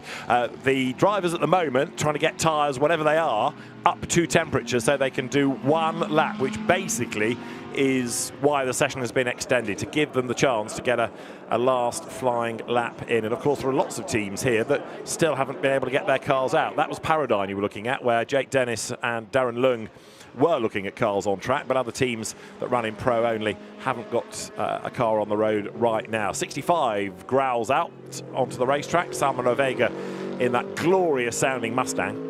Yeah, brilliant, isn't it? I'm just looking, why would he be on slicks? He's in 8th position at the moment on a 2:27. I don't think he could improve his time on a wet, so he almost bolt the slicks on. If it's the wrong tyre, we haven't lost anything, and if it is the right tyre, then maybe we can improve on that 27 that has put him in 8th position at the moment. And I suppose also, if you are on the wrong tyre, you're bringing back data for the team for Q2 so they know which direction to go in. Yeah, it's sometimes easier to be on the wrong tyre to say this isn't the right tyre, whereas if you're on a wet, you're like, yeah, it feels quite nice, I'm sure it's okay, but it's sometimes better to put the wrong tyre on and go from there. There's Ralph Bon going to start his last lap of qualifying. Anyone leaving pit lane now wouldn't get a lap, so yeah, the cars at Le Mans are going to be the last one, so Ralph Bon should have a very clear lap here. Yeah, you've got 2 minutes to cross the line and therefore start a flying lap. You don't have to finish a flying lap, clearly. You just got to get onto it in 2 minutes' time, and I think pretty much everybody should do that. So still Alexei Nessov from earlier on with that 2:24.8 as the best time, or you could argue the least slow time, really, with all the interruptions. It's going to be a topsy-turvy qualifying, isn't it? This is only a quarter of the data to go in to the aggregate qualifying time, but is definitely being turned upside down with the weather, the red flag. So I'm excited to get the grid because the race is going to not be necessarily the fastest 75 in the right order. No, especially as you then take the top 20 and reshuffle them again in Superpole, where they get 2 laps, so 2 opportunities. Last year, we saw pretty much everybody do their better lap on the first, not the second. There were 1 or 2 exceptions. Another yellow in Sector 1, and I've got a horrible feeling that it's off at Eau Rouge. 27 it is, rejoining, so that's the Santa-Loc Audi back on track. Done well not to hit the wall, but now to rejoin from that position is horrible. You've basically got to do a U-turn and go for it. And he's done well there to find a gap, but that has hurt everyone in that sector under the yellow flag. The rule is you can't improve your Sector 1 in that sector now, so if you haven't done a good sector, you've still got to back off, as we see Ralph Bon pushing on hard, the exhaust glowing on the back of that Porsche, looking beautiful. And so far, at least this is going to be a lap he's registered. Ibrahim Al-Abdulghani in the Santa-Loc Qatari Motor Federation Audi was the spinner, but as Jay rightly said, lucky not to collect anything or anybody, so the road is back to green, and Ralph Bon is going to get a lap in. We're dreading seeing anything else pop up by way of a flag, aren't we? But hopefully the drivers can just get enough mileage out of this session to record a lap time. So Ralph Bon not looking any quicker than he was earlier on, but the drivers, as I say, being afforded this opportunity. The one that does need it is Antares Al, but on a wet road now, he's not going to go green nor purple, but a lap time would be useful. Although Dante Raponge does go quicker in the first sector than he had done previously. Number 19, the Lamborghini, comes out of the Grasser stable. Right, Ralph Bon to the chicane. Go right, go left. Headlights dazzle the cameraman and then accelerate up towards the timing line. He's got the Mercedes number 10 behind him as they break the beam and take the checkered flag. So we got there. We got to a checkered flag eventually. And Ralph Bon's lap time was not an improvement, so he stays 33rd. Yeah, gets him on the scoreboard. We're going to see what Antares Al does on this lap as well. And coming to the line now, so a slow lap. That's the conditions and what's afforded him. That puts him 36th place. If only that red flag had come out 2 seconds later, it would be a completely different story. Cesar Gazzo behind Ralph Bon improved. So also has Josh Mason, GT3 debutant. Also Nicola Rossi has gone quicker. What about Dante Raponge? Yeah, he's up to 23rd. So it was worth running it, wasn't it? It's proving that it was possible to improve. And in fact, Lorenzo Petresi into the top 9. What about the Corvette? Mathis Lismont here coming up towards the line. Some boxing, others staying out. Yeah, great lap there from Petresi, who was following through 28. I thought that would be possible on a wet. I didn't know what tyre he was on, but again, we're right on the cusp of what tyre it is as that Stella Corvette powers through Blanchimont. Does indeed. So Mathis Lismont on the lights, trying to get the traffic out of the way. Again, this is a snapshot of what it's going to be like in the race. So Lismont has got cars all around him. Salman of Vega and the Mustang wants to get by. Corvette eventually comes into the pit lane. Yeah, he was on slicks and he was probably on for doing a 2:36 or so no point finishing the lap. As we see the 26 Audi, huge snap of oversteer into chicane. He's on wets, 2:22. This could be almost the fastest session of part 5 of Q1, 27.28.2, 2/10 slower than Patrase's. Right, so number 26 Audi goes across the line. The next part of qualifying, by the way, will start in just under 8 minutes' time, so that gives them time to come into the pit lane, and then we'll be in business. In fact, 6 minutes' time it's going to start. So Alexei Nesov hangs on to the top time by 0.2 of a second from Ricky Collard. And there is the number 9 Boots and VDS Mercedes ready to go. So the fastest time in the end was another Ferrari, not the Patrese one, but the 12 of the Lazer, 27.5. So these track conditions still improving, track temp still at 23 degrees. And yeah, that's definitely warm enough to dry it at a relatively good rate. Yeah, it is, isn't it? So now, as cars get lighter and hopefully the road gets drier, the times should improve. But a lesson, I think, has been learnt by the teams and drivers now, which is just how treacherous the road is. So you've got to treat the track with respect. Easier said than done, maybe, when you're fighting for pole in the biggest GT3 race of them all. So the clock is ticking on down, and Q2 set to get underway in the next few minutes. A very busy paddock there you can see on the left. This getting into number 32 BMW, ready to go out for the first part of the session for the pros is Hugo de Wilde, local hero and a good motor racing family. His father has been a journalist and press officer here for many, many years. His sister looks after the PR for Team WRT, and Hugo races the car, and very rapidly indeed as well. Nice family affair, that, isn't it? It is indeed. Definitely looks drier. I think I've probably spent 24 hours talking about weather already, but yeah, I think at the moment the teams will be now going back to slicks. So it started on slicks, went to wets, went back to slicks, went back to wets, and it's back to slicks again. Got it? Oh yeah, I'm with you all the way there. And then there's quite a lot of rain on the windscreen of that That's car. right. Right then, you've got drivers on board. That has got to be a candidate for a race win, surely. Number 48, Mercedes, wets being fitted to the car that won outright at Monza in GT World Challenge Europe. Maro Engel is going to go first. Interestingly, they were marked up Zand. I would assume Zandvoort, so they must have run them at Zandvoort. Very interesting. Rub them in. Yeah, to not go on a new wet tyre. I don't know why, because the wet is softer when it's brand new. As soon as it's gone through a heat cycle, it's hardened.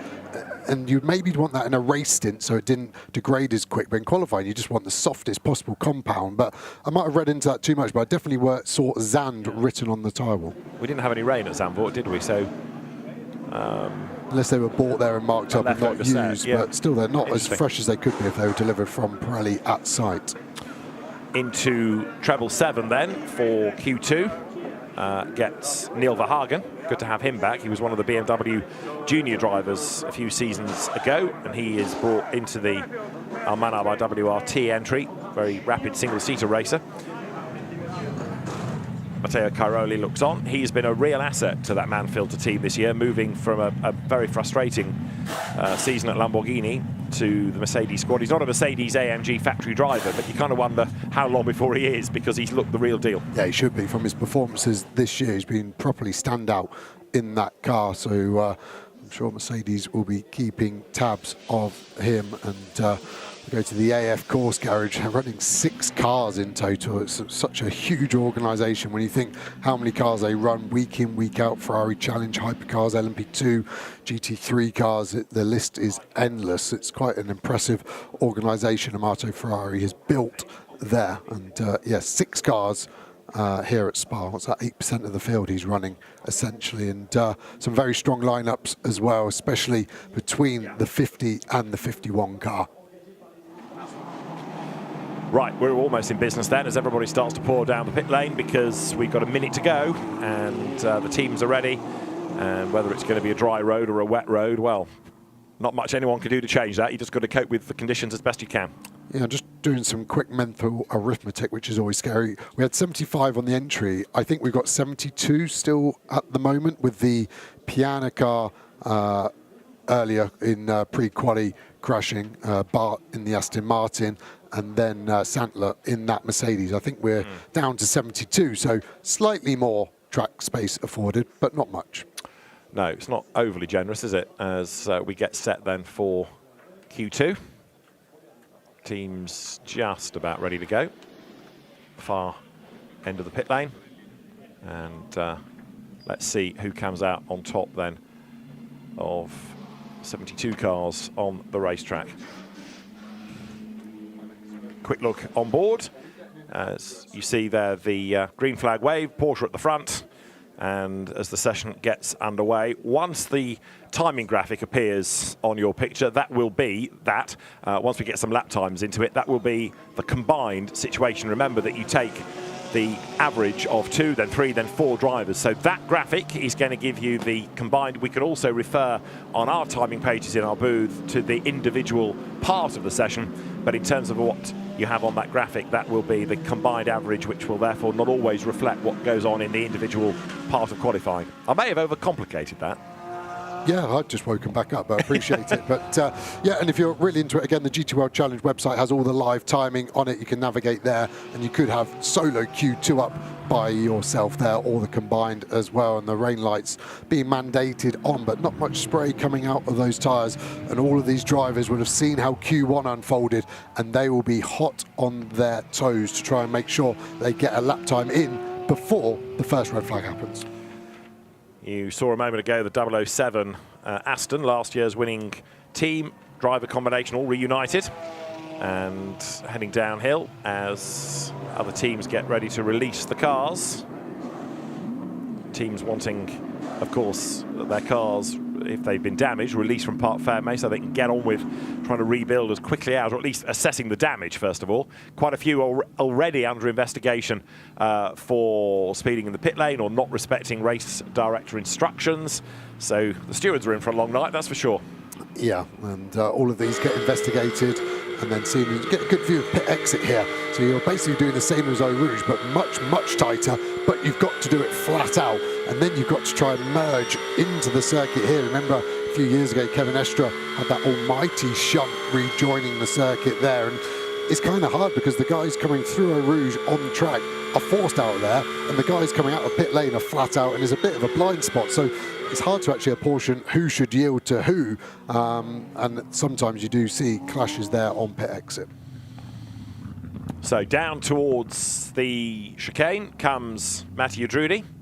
On the wrong tyre, obviously. Yeah, bails for the pit lane, tries to get that sorted in the Aston Martin. One to ponder during the course of the evening is, why do British people talk about a 0 as an O, a letter, not a number? Because it should be 007, not 007. Oh, yeah. So am I zero born? I'm not Osborne, I'm zero born. But interesting, you see Engel Box as well.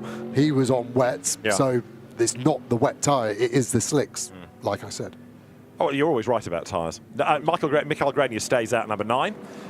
And their slicks go on to 46 BMW. So that car will be taken out for the first of its sessions by René Rast. So we think the 9 cars on wets. So let's have a look at his first sector time to see what he pops in. 41.1. It's pretty quick. So we know these wets are good, and it definitely looks like a wet tyre. The lack of yellow on the tyre wall as he just got those wets absolutely firing. Is he going to put a banker lap in and then look to try and get on slicks like the 48 car? Looks like he was doing that man filter car. All right, so Michael Grenier is the canary down the mine, isn't he? He's the first one out there to go and see what it's like. Well, he's lost the absolute best sector straight away because that's been snaffled by Frederick Schandorf in the McLaren over at Garage 59. But Grenier is going to piece together a lap, but he goes wide at Pouhon, so slithers a little bit wide, loses a fraction of time there. Yeah, and that's just the wet tyre screaming, I'm not the right tyre. The tyre block moving around, nowhere near the surface area of a slick. And that's why Schandorf was able to be 1.1 seconds quicker in a 40-second sector. And the 007 Aston going on to slicks, we understand. Joseph Loke's McLaren now does the absolute best, number 59. So looking pretty good for McLaren at the moment, but there's still quite a lot to shake out of Q2. Still 2/3 of it to go. 10 minutes and a little bit are on the clock as here, Michael Grenier pounds out of the Paul Frere, speed building all the time on the run now past the kart track on the right-hand side and then into that long, long left of Blanchimont. And hard to be flat.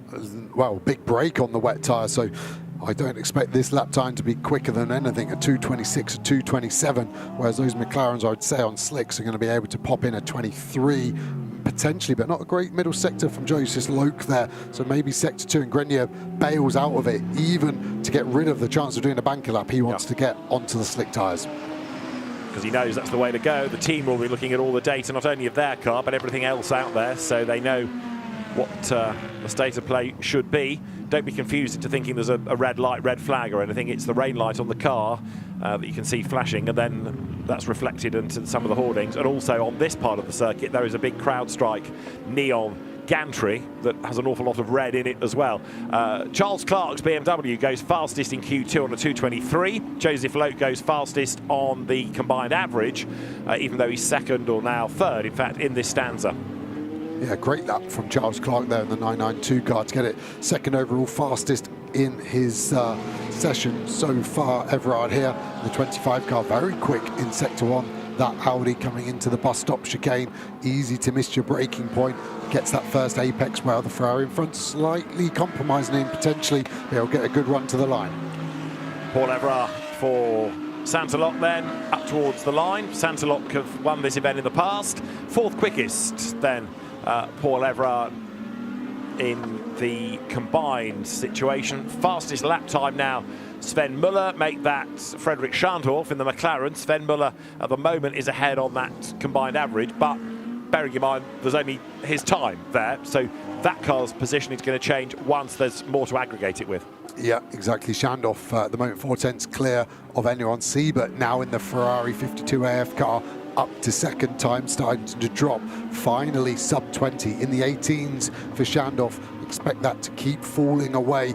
I think we could potentially get to a 16 at the end of this session. Yes, the tyres are best on their first flyer, but I think the track is getting better quicker than the tyre is getting worse, and also the driver's able to learn where the grip is and then push the next time by.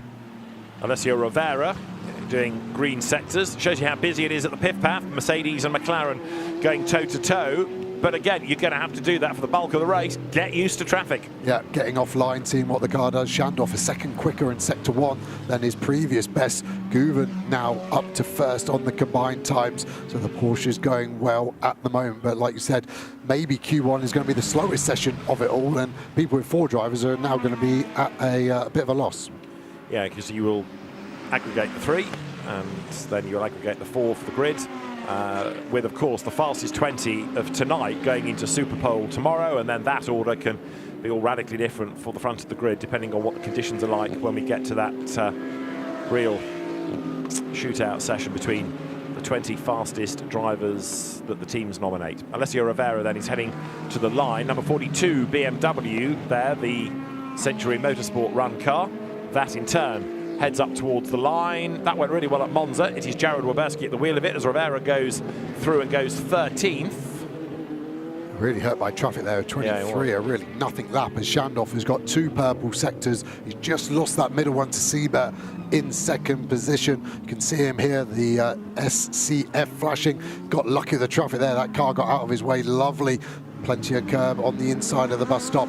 Going to open the steering wheel up and then push to the line. Gets a bit of a toe off the Audi. What's this time going to be? It's going to be a 17.1. Not quite the 16 I predicted, but maybe more to follow from others. Marcus Siebert here riding the curve. Don't forget that was the Ferrari in the gravel that caused the second of the 3 red flags in Q1. So it's going rapidly enough now. Joseph Loke's done an absolute best first sector. Marcus Siebert goes through and is now 12th on aggregate.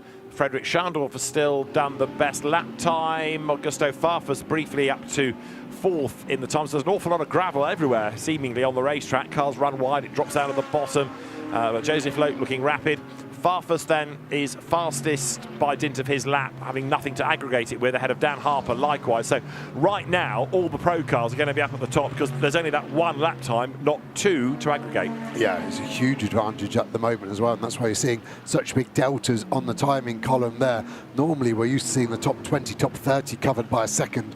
At the moment, because of that aggregated time from Q1. Huge gap. So we're really going to see this swing in the favour of the pro cars, and that one gold class car that's got 3 drivers, the 333 Aston Martin of Verstappen.com. Right, Joseph Loke pounds on up towards the end of the lap. Aenshin Guven second in this part of qualifying, and that puts him therefore fastest on the combined grid because that lap time is better than the 2 then aggregated of the drivers that have been, or the cars that have been in the previous 2 parts. So the grid will start to take shape when we get to Q3, Q4, and then you take the top 20 at the end of tonight and put them into Superpole tomorrow. Joseph Loke then heads up over the timing line and goes 6th now, and the lap time that he has done is good enough for 7th within Q2. I was going to say the lights faded fairly quickly, but that's a lie because we've been here for a long time, what with all the delays in Q1. So now a much darker racetrack than people were perhaps anticipating. And looking down towards the chicane, it's really dark down there. Yeah, it really is. An hour and 10 minutes we've been qualifying for so far to do 20 minutes of actual track time, which, yeah, hopefully we keep the trend of Q2 going, where we've got through with no drama thus far. We are getting lap times cancelled for track limit offences, but not that many, as Mirko Bortolotti presses on in number 63. Now that car is currently 5th in Q2. Lamborghini's with a track record here of being really fast, but really unlucky. And Mirko Bortolotti certainly is a driver capable of winning this race. He has been a champion in the series. He's been a DTM champion, a multiple race winner. And sharing this car as he does with Luca Engschler and Jordan Pepper, that's got to be, certainly in terms of a driver's CV, a potential winner, if the longevity is there. Yeah, they've got the fastest lap ever in qualifying. They've got the fastest lap record in the race, that Lamborghini. So they've got the pace, and the durability is what's lacking. And at the moment, I would say that the Lamborghini hasn't been that quick this weekend. It's going to be an okay lap from Bortolotti at the moment. He's going to get held up by that Team Italia BMW into the last corner, and that's going to really hurt him. He gets lucky again. A lot of the drivers have been very fair at leaning out the throttle and letting the faster car go. So Bortolotti up to the line, down in sector 1 anyway, decent sector 2, possibly he's set to be down in the 3rd sector. Yeah, he is, so he stays 7th in the times, as now Philippe Deans has done the absolute best of anybody in sector 1, number 99 Audi. Now, talk about it being busy. Trying to find the space here on board, and thinks the dynamic Porsche is it. You can see the rain light flashing ahead. It's such an annoying distraction. You've got to try and look through it, but it burns your retinas. They're super bright. The frequency now, the FIA mandate, make it even more annoying. It's the 96 Sven Muller car from Rudtronic. Just listen through Blanchemont, doesn't he? Slight breathe out of the throttle as he got to the apex, but he turned in flat. He's now backing out of this lap, I think, to try and get a space. But what he's got behind him is at least 2 cars that he overtook at Stavolo, so he can't use the gap that well. Dries van Voor goes fastest in Q2. The BMW does a 2:16.7. Right, this is Sven Muller pulling the pin, coming out of the chicane. Coming into turn 1, looking dry ahead as we go on to the exit of Stavolo. See all these cars trying to find their space. Here's Deans. He'd done that purple sector 1, but it's sector 2, 4 seconds slower. That would have been traffic affected. 2 minutes remaining, so the next lap will be his last. He would be well advised to back out of this and get a gap to that Rover BMW in front of Farfus. So Philippe Deans, then the American driver who's done his racing in Germany and Italy in recent seasons. Joining Alberto Di Folco, Ezekiel Perez Companc and Alex Arca, who are 3rd in the Silver Championship in World Challenge Europe Endurance Cup. And as that car heads over the line, Philippe Deans is now going to have to concentrate on Mikael Grenier, because although he was down in the last sector, Grenier goes up to 6th now on the combined times. Where's Shandorf gone? Has he lost a lap? Yeah, he lost a lap track limits. That's really put him out of the order, because he was flying, wasn't he, on that early pace 17.1. He's still got a fast lap up there, so it can't be his fastest that he was lost then. It must have been another lap. Yeah, he's 2nd in Q2, but on the aggregate, because of course that car was driven earlier on in Q1, there are more lap times to factor in there. So I think the car will come back into the equation as the session gets to Q3 and then to Q4. Dries van Voor, in the meantime, has done the best lap so far tonight, 2:16.7, but he's lost a bit of time in the middle sector. There is number 31 BMW, Another potential winning car, this. Dries van Voor, Sheldon van der Linde, Marco Wittmann. They could well do the business come race day. Really strong. I wonder if he'll box here. If he's used the tyre up, he's only got one flyer left, or is he going to stay out and try and send it? Decides to box, gives the team more time to service that car and get the next driver ready. Augusto Farfus, in the meantime, is pressing on in number 98 Rover Racing BMW. Winner of the Nürburgring 24 Hours last week. One of 7 drivers doing the Triple Crown of 24-hour races. Le Mans, Nürburgring and Spa. And again, this you can add to that long list of possible race winners. Rover, as a team, have won here in the past, but with a Porsche. Checkered flag is out. So that's how you can do qualifying. No dramas at all. Super easy, wouldn't it? Yeah. Jekyll and Hyde, quali 1 to quali 2. Totally different, aren't they? We've had it's getting drier as well because people are pushing, and then as the session wore on, more and more track limit abuses came and cancellation of lap times. Extra cameras put in for the critical areas. Way deep there goes number 99. That's the Philip Dean's Audi. Comes up towards the line. Talk about how dark it is now. That was the gap. I said he should have had a bigger gap at the start of the lap to Farfus, so hard always being right. Joseph Loke up to second in this session, and a green sector 1. That Garage 59 car really looking after its tyres. This will be the 6th flying lap that car has achieved. As we see René Rast coming into the final chicane, he boxes too, so it looks like the BMW harder on its tyres, getting a good peak out of it, but unable to do multiple fast laps. So some take the flag in the pits, others try and finish off a lap and see if they can find another 10th or so out of it. Slow car there on the inside, that's bounced across the gravel, but has managed to keep going. This is Joseph Loke. This is still a very strong sector 1. It isn't purple. How's his sector 2 looking? Crosses it now, and we'll get it up on the timing screen in a second, and it's not fast. You can see that lost 3 seconds. He will box this lap.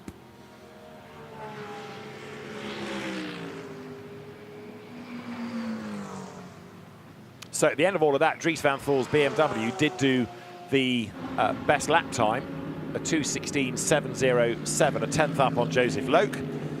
And the graphic showing you the order taking the times as they now are starting to feed through the system. Remember, if you did Q1 and Q2, we're looking at an aggregate of the times, and that's why all the cars out of Pro that have only done one session and only have one time are right up there. So that order is rather distorted at the moment. It's going to make more sense when we get through Q3.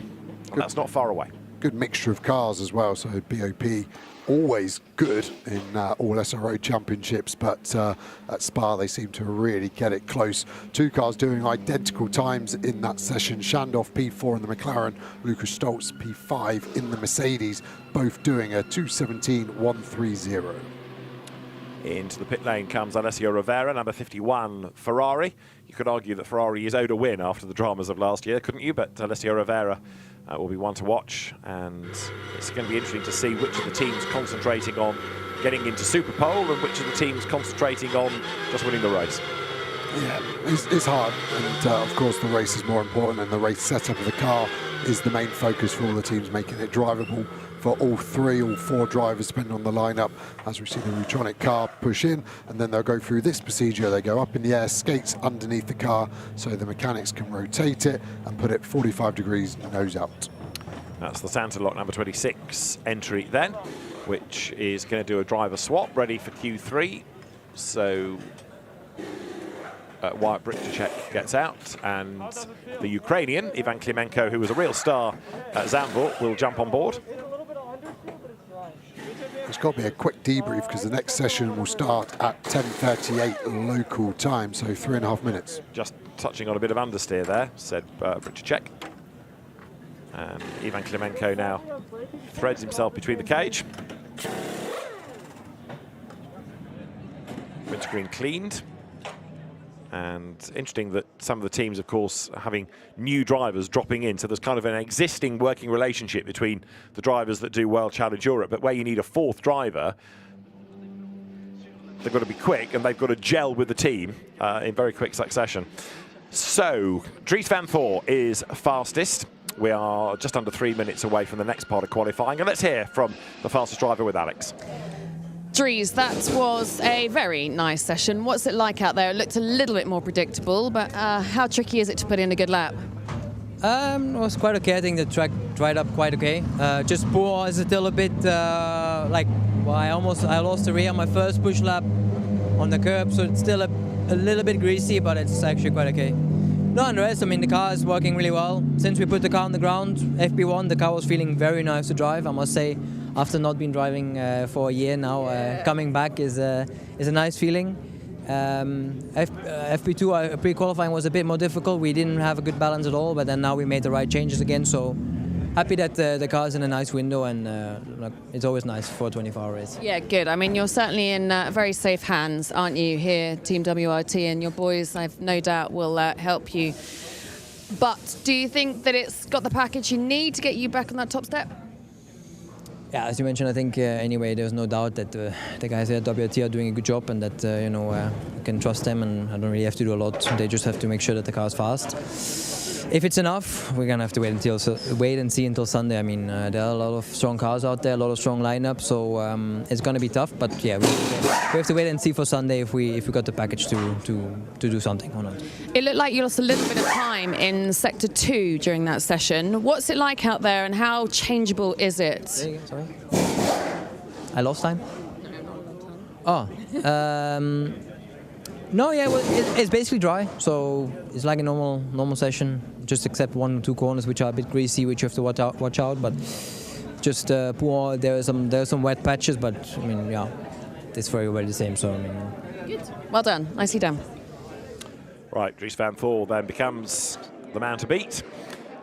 Heads back to the WRT garage. Spa now looking very nighttime as the natural light fades. We get ready for Q3, all the illumination in the buildings, in the paddock and the hospitality buildings, and trackside in the fan zone start to kick in, and the circuit takes on a totally different feel. There is something, doesn't matter which circuit you name, whether it's here or Le Mans or Daytona or even short ovals under the lights, racing at night, racing under lights, there's just something extra special about it, whole different feeling.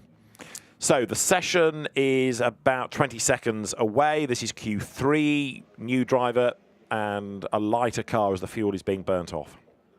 Yeah, you're right about the night time. Same as the driver, your senses become heightened because you can't see as much. You're naturally blinkered, so you start to hear more, and what you do see is even more defined green flag waving. And then you just get different quirks as well. Here at Spa, it's very dark out the back, so if you get photographers still using their flash photography, it seems so bright. It can take you a few seconds to get your pupils back in the right diameter to see where you're going again. So lots of little quirks that come in during the night.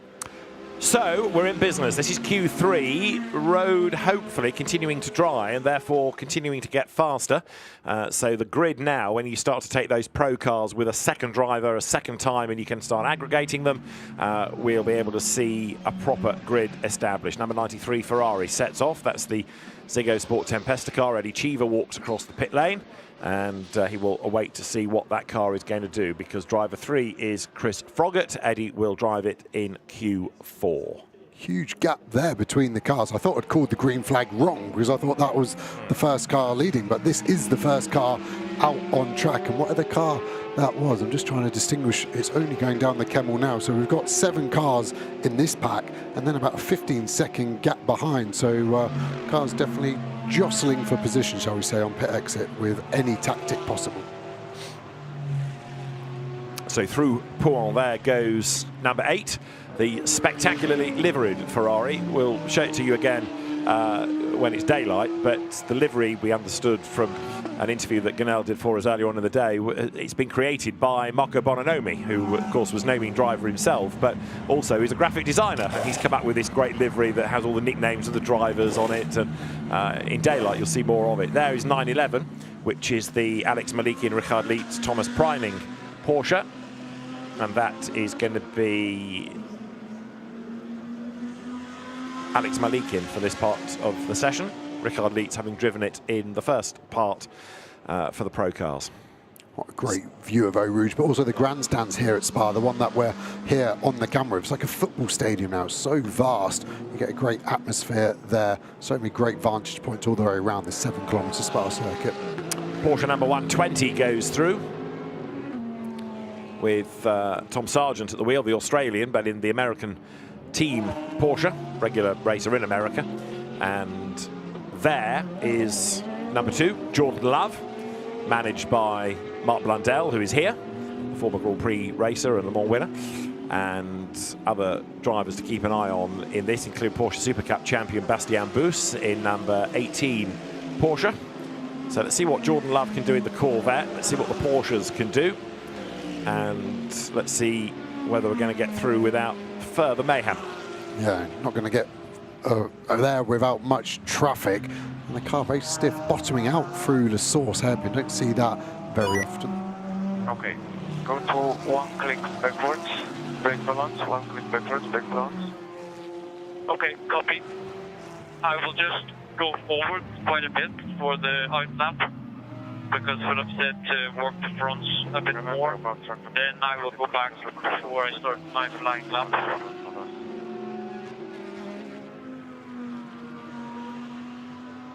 So that was Dan Harper talking. Joe?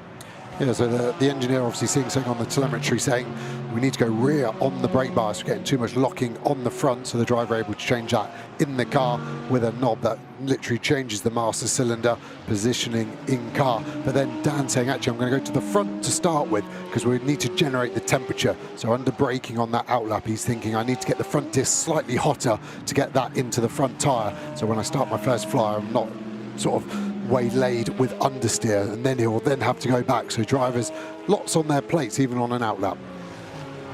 Right, Jordan Love looking good so far with 2 absolute bests. Now, okay, you'd expect everybody to be doing good sectors because they're fresh into the cars, it's their first lap, but the fact that he's a purple and therefore better than anybody else's is encouraging.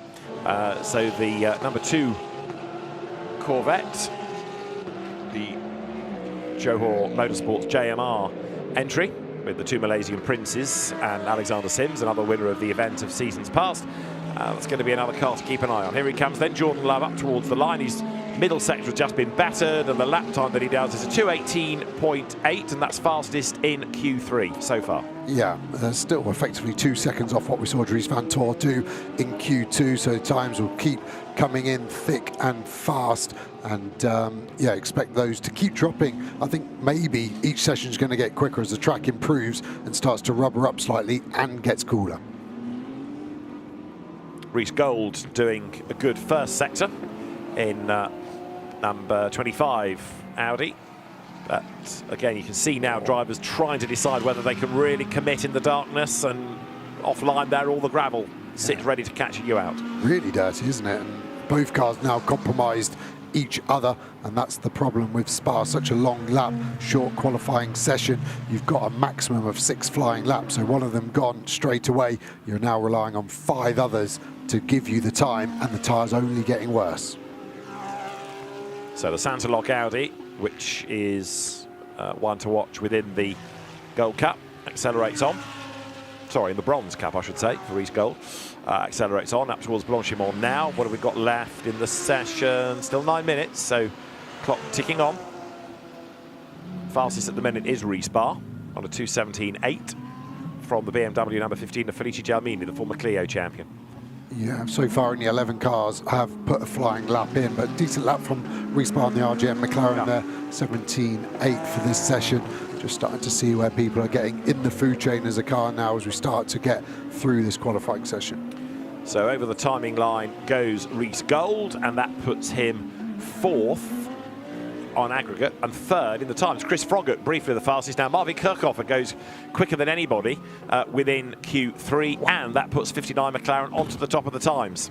Mental lap, 16.2, so half a second quicker than any other lap, 1.5 seconds quicker than any other lap. He did the fastest lap in a race in the British GT race weekend just gone, so not surprised, but I'm surprised by how quick that is as we see the Mercedes kick up the gravel in between the Stavolos there. That was a big moment, and that will lose time because they are flat from that point all the way through Blanchimont till they hit the brakes. So that was a bit too greedy on the exit of Stavolo 1 there for the 48. I was going to say that Marvin, yellow flag, sector 2, oh dear. Fingers crossed whichever car it is can get going again. I was about to say that there aren't that many other Platinums or manufacturer drivers for Kirchhofer to fight against. Red flag shown, contact is made to finish the sentence, but there are a few, such as Nicky Thiem. But with 7 3/4 minutes on the clock, just about, the session comes to an end, and there is a car that has spun Come to you, Aston. coming out of the pith path. They've really had a bad session. I think that's the 11 car. The Come to You Aston has just looped it round on exit. It's in the gravel. Yeah, it's a bit of a 50-50 if he got there by himself. It's quite an odd place to go off by yourself as a driver. I wonder if there was potentially some contact. We saw contact at the bus stop. Chicane only qualifying, but shows you how much pressure these drivers are to deliver a lap time that they will send one down the inside if they can get away with it. There is meant to be night practice this evening as well after the qualifying session, but right now the timetable is certainly not on target. Let's try and work out how the Aston got to where it ended up. All by himself. Self-induced, yeah. Yeah, just maybe a bit wide off the racing line on the dirty part, and it snapped round. Not dissimilar to the sister car when it went off in Q1 on the exit Stavolo 2. A real big snap of oversteer. Luckily there for Alvarez, much slower corner, so didn't make contact with the barrier, and will get towed out and can probably rejoin this session with pretty much half of it remaining. So thankfully no barrier damage. Shouldn't take long to get that car out of the gravel. So Q3 interrupted. And right now Marvin Kirchhofer at 2:16.2 ahead of Bastien Bous, who went second fastest in Q3 just before the red flag came out. So he's still over a second adrift, but not by quite such a big margin. You can see even the camera struggling for the picture quality here as we see Kevin Magnussen on board. He was at Le Mans in a hypercar, obviously former F1 driver. First experience of Spa. It'll be interesting to get his thoughts on this. His eyes look like they're on stalks even at 80 kilometers an hour under this red flag. But yeah, as we see a fan looking through the program, an absolutely mighty program as well. If you're here, it's definitely worth purchasing. I'm not sure who wrote it, but there's some great stats and facts in there. All the credit goes to our Belgian colleague Thomas Bastin, who is part of the French stream.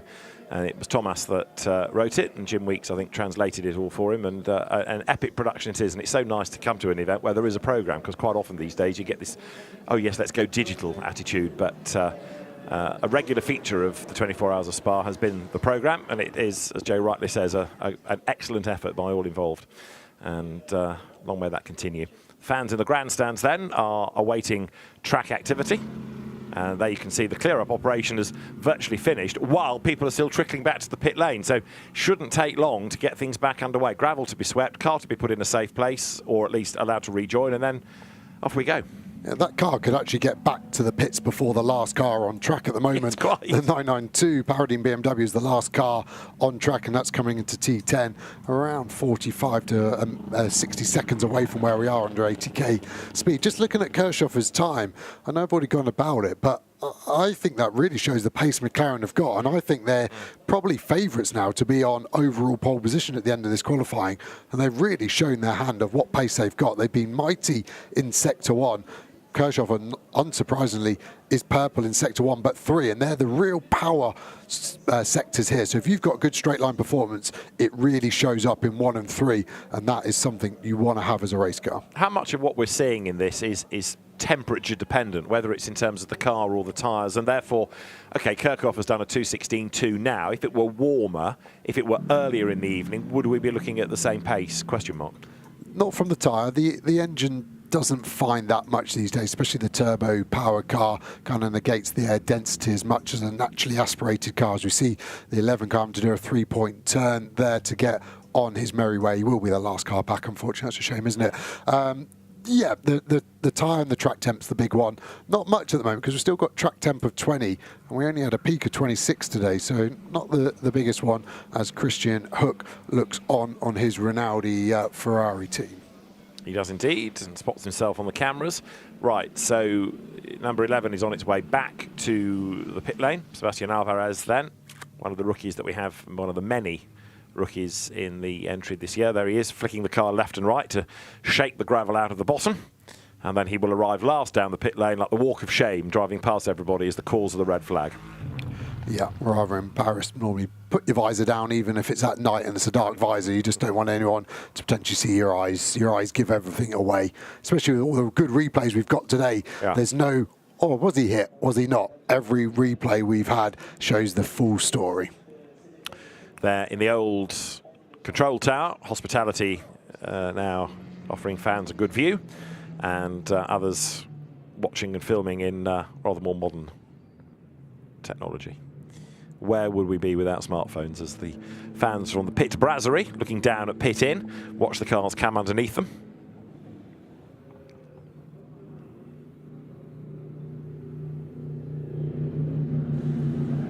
Now, we've still got the red flag out. We await news for the restart. So while we are doing that, let's hear from Sergio Setecamera, who is making his Spa 24 debut, and he is with Ganal.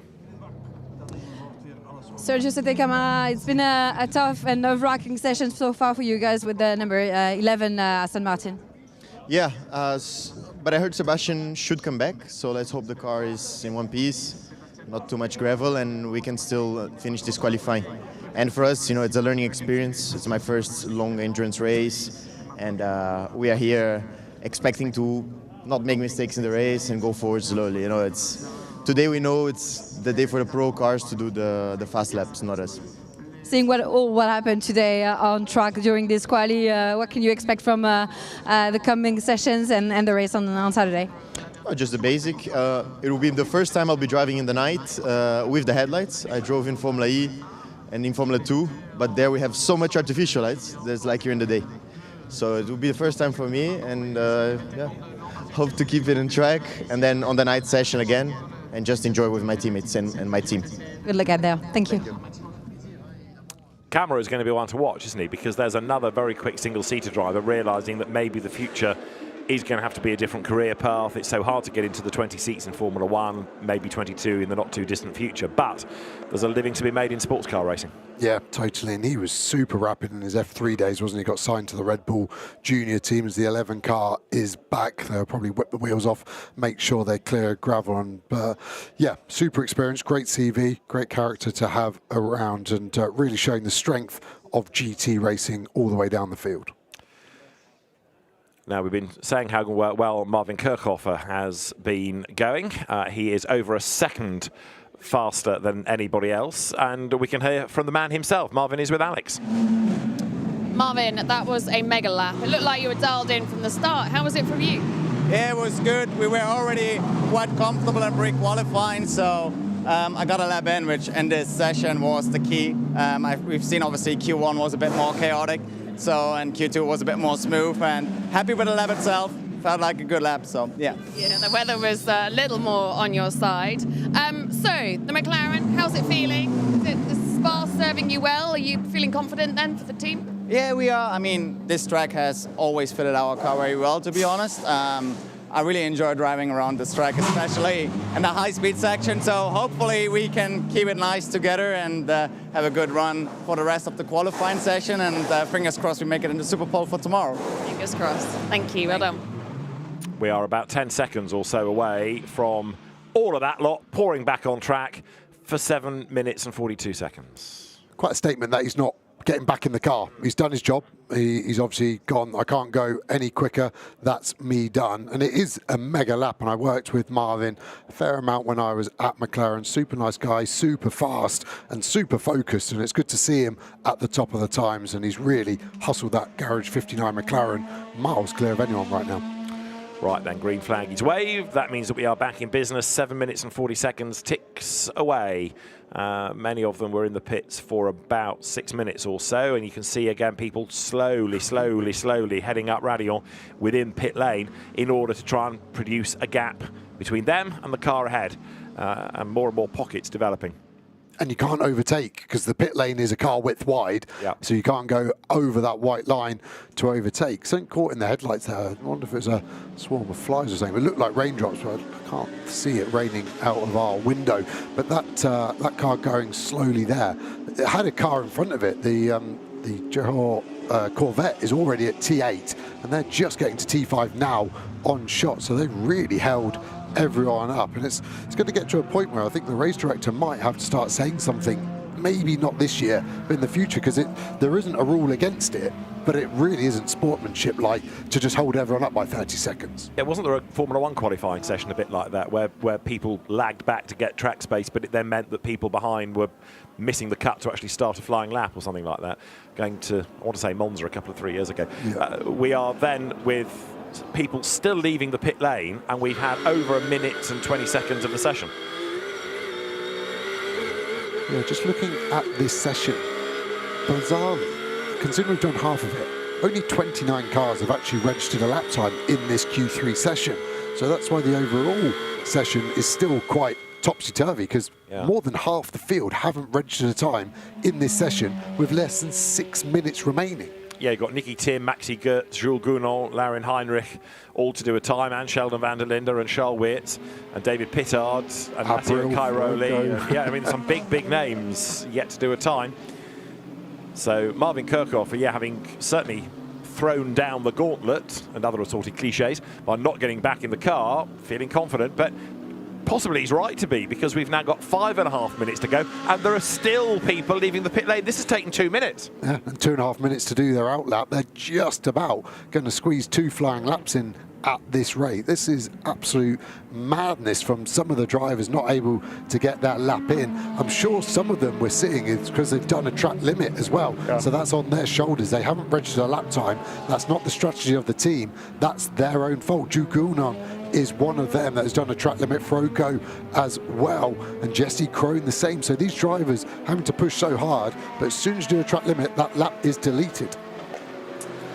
So then we're back and running, and already we are at 4 minutes and 40 seconds now of the third part of qualifying.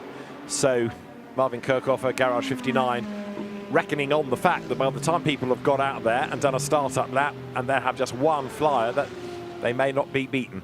We will see. Chris Froggatt did improve before the red flag came out. He got in the number 93 Ferrari up to 4th in Q3, and it is 8th currently on the combined average. And it was this car we're following, the 34 Aston Martin of Pittard, that was holding everyone up out of pit lane. So he has lost a few Christmas cards from people he held up, and it actually hasn't helped him massively, because there's some cars in front of him on outlaps. So that huge gap he created has been filled by cars in front of him. So he might not get a clear lap after working so hard on pit exit to hold everyone up. We understand that number 222 has been hit from behind since we had that green flag. So the car, Cian Dewis at the wheel of it, may have to pit to sort out the damage. So we'll keep an eye on that. In the darkness, maybe one driver getting a little bit overzealous and clipping the back of 222. Cian Dewis, we know he's a gun because he's been a winner in British GT this season. Carrera Cup GB champion as well. Right, here is the Aston, David Pittard pressing on. And another one that's not gone out is Riccardo Agostini, also Fabien Duffieux and Colin Brown not going out in the CrowdStrike Mercedes. So a few teams thinking it's not really worth risking anything when you've got another driver, in theory your fastest driver, still to go. Yeah, Pittard getting traffic now, does get past him, but would have been held up a bit. I think there was contact there in between him and the Corvette, so he actually caught the car he gave a massive gap to. So not one to point fingers of karma, but I think that will have compromised. He gets the line 17.9. It's a good lap, but puts him 7th, but still 1.6 off fastest off the session. Matteo Cairoli goes through and brings number 48 Mercedes up to 3rd now. Alex Malikin only 49th in 911, but he's about to come up towards the line and should be an improver. Yep, goes up to 14th then. So good effort by Malikin. Make that 15th now, because the next car through is able to better that. But it's still Kirchhoff from Heinrich from Cairoli, the top 3. Yeah, the top 3 overall combined the same as the top 3 in Q3. Heinrich now only half a second behind Kirchhoff. Did a purple sector 3, so the Porsche looking quick in that final sector. Will Moore, BMW number 42, best in silver right now. And number 92 Porsche is currently the fastest in the hands of Tim Heinemann in gold. And your best bronze is Chris Froggatt, number 93 Ziggo Sport Tempesta Ferrari. Yeah, well, it was the only bronze in the top 25, and then Hoffer gets the Audi up to 24th on that lap. Looking at Luca Enschler here in the 73 car. They're 63rd overall, sorry, 61st overall in the 63 car. Comes to the line. This will lift them up massively, up to 10th. 51 places gained. That's not a bad return on one lap. That's all right, that, isn't it? And brings the car back into the mix. Clock ticks to just over a minute or so. Sheldon van der Linde's BMW number 31 up to second on aggregate. Laurin Heinrich in 22, third. This is number 64, Jan Mardenborough at the wheel of it. You see the glow pony as it is on the side of the car, the Mustang pony illuminated. Talk more about that, no doubt, during the race. Right now, concentrating on times as Porsche comes across the line. Tried to let Niederhaus go at the last chicane really fairly, but I think would have compromised his exit. So hopefully he's got tyres left to do this, because this will be his final lap. Van der Linde now faster in that BMW, gets that car up to second overall.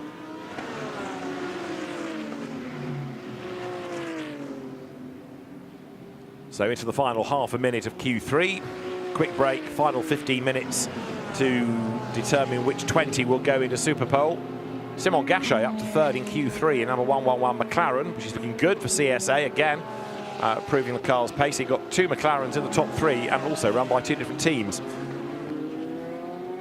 Down towards La Source then, with one more opportunity for a lap comes this wave of cars. There's the flag in the background, so the third part of qualifying comes to an end. Still, these drivers able to push and finish the lap, but they won't get another one.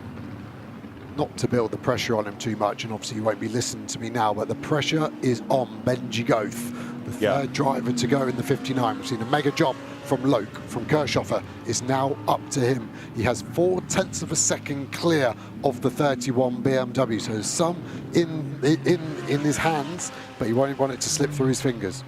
And 2 others that have improved. Alberto De Falco's Audi goes third, and Dean McDonald's McLaren goes fourth in Q3. So that's going to change the order just a little bit. At the moment, you've got Jules Gounon ahead of Matteo Cairoli, and Franck Pereira, number 163 Lamborghini, now up into the top 6. But all of that can change again in the next 15 minutes, as Vincent Abril is on, by his standards, not a great lap. Uses lots of curb coming into the chicane, but not an improver, whereas Nicky Thiem is last year's winner in the number 7 Aston Martin. So Vincent Abril 10th then, now in the combined times, and there is Nicky Thiem. So there should be an improvement on the cars, but by how much? 18th at the moment is the 007 Aston Martin. It comes across the timing line now, and it is an improvement for him then, so that puts him up into 5th. Yeah, it makes it 7 manufacturers inside the top 10 as well. So mega lap from Nicky Thiem. Remember, everyone focused on being in the top 20 right now. So yes, we're talking about the pressure being on Goeth, but even if he isn't on pole, the only negative is their track position tomorrow in Superpole. Great lap from Lundum at the end as well there. That's put that car right up the order. And 12th overall means also gold pole for now, with that car to go one more time, as they all should do. Simon Gachet there goes over the line in number 111. 5th he ends. Didn't improve on that last lap, so 5th in Q3. So 96 Porsche for the moment is done. Driver change for that. And that will put Alessio Picariello behind the wheel going into the final part of qualifying. Interesting, isn't it? These teams that aren't going to improve still staying out and taking the flag, which you just think is kind of self-defeating, because it means you lose time to get everything ready for Q4.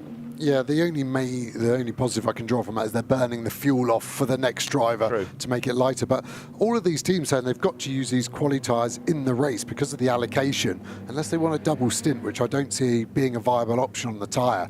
So they are then putting more laps on the tyre they've got to use in the race. So I'd rather save the tyre than burn the fuel, personally. So right now, Marvin Kirchhoffer's lap of a 2:16.221. In the end, it was only half a second up on Laurin Heinrich's Porsche, but it's an impressive effort nonetheless. And we will have 5 minutes, effectively, before Q4 gets underway. Much later than planned at 11:10. but that's a legacy of all of the stoppages.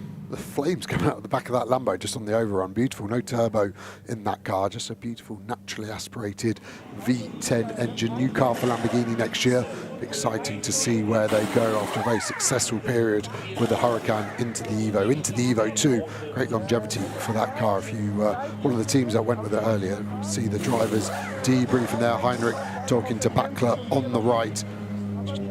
See if we can hear anything.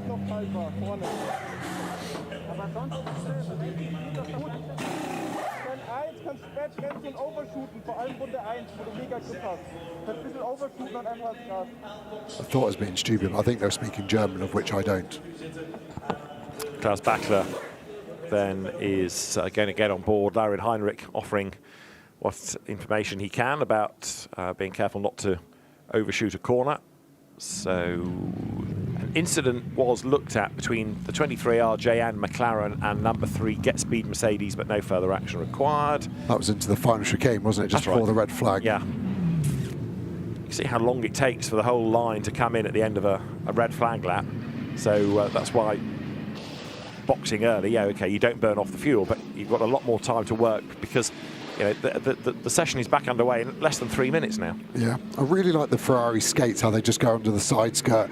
Most teams put the skates in around the air jack for security, but the Ferrari just whacks 2 massive skates in either side. Much easier and faster for the mechanics. And a bit of a dejected shake of the head there as we get the driver change done in that car. I think that's Abril getting out, isn't it? He didn't look happy.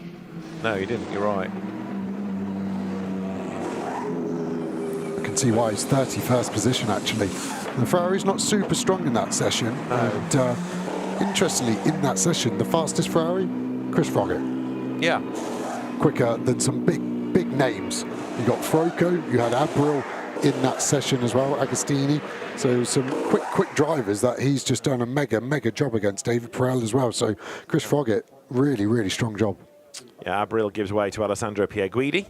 We're into the last 2 minutes before qualifying resumes, and in this high-tech age, there's nothing like a good old broom, is there, to go and get rid of some of the gravel. Witching hour, quite a good floodlight there, actually, really shows you the difference. I think that's on the exit of La Source. Come to you servicing there now 3 Aston Martins, as the 4th one was taken out in Q1 early on, wasn't it?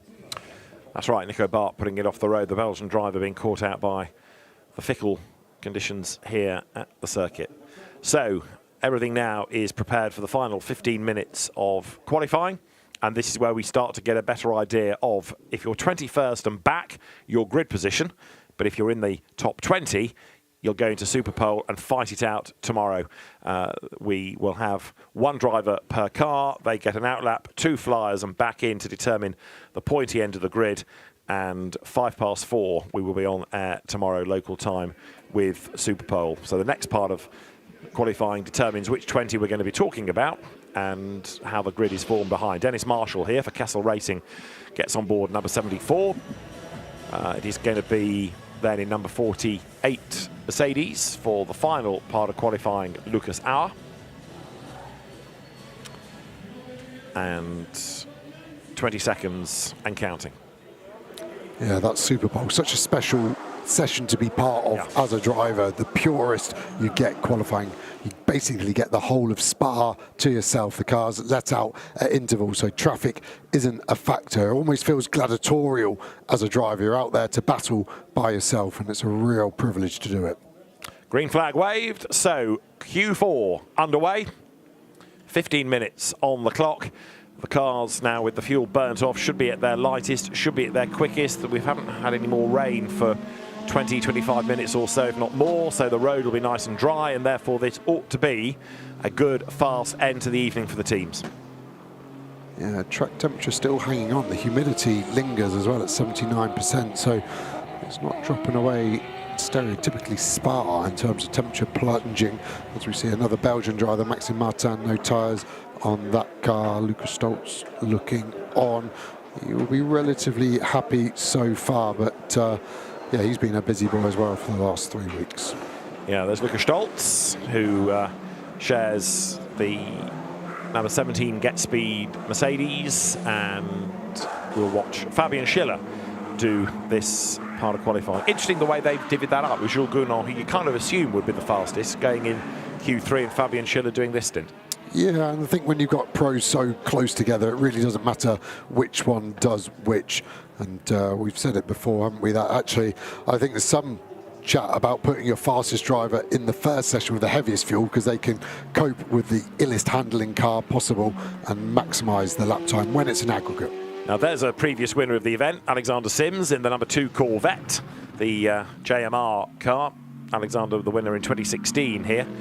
There's probably nothing he's not raced, really, whether it's in single-seaters or sports cars, GT cars over the years.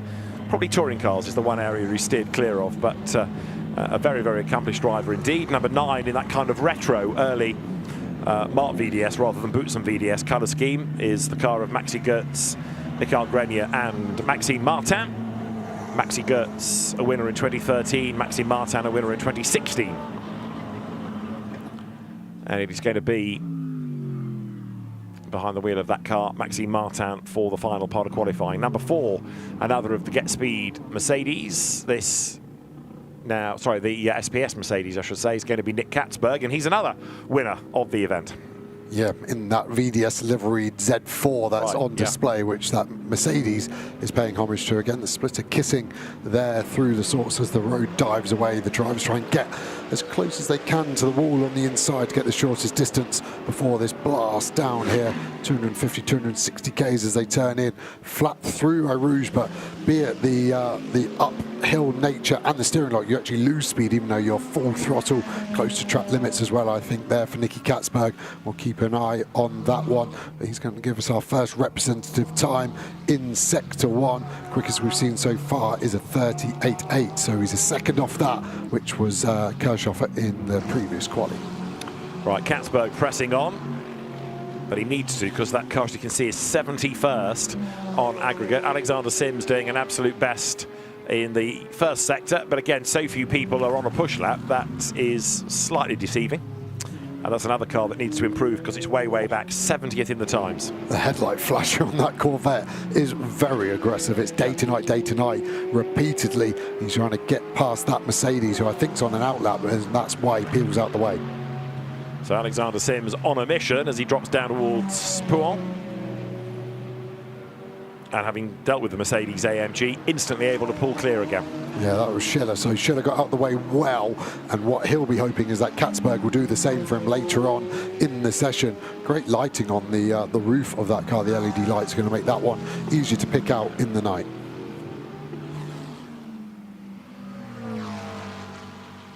Right, so right now it is number 59 of Garage 59 that is ahead on the combined times, and Benji Goetz is going to be behind the wheel of it. Alexander Sims is going to offer up a really interesting lap in the Corvette, because his is the first proper push lap that we have seen and got any real data from, although we've got another quick car lower down, Louis Pretz McLaren, looking good now in the middle sector.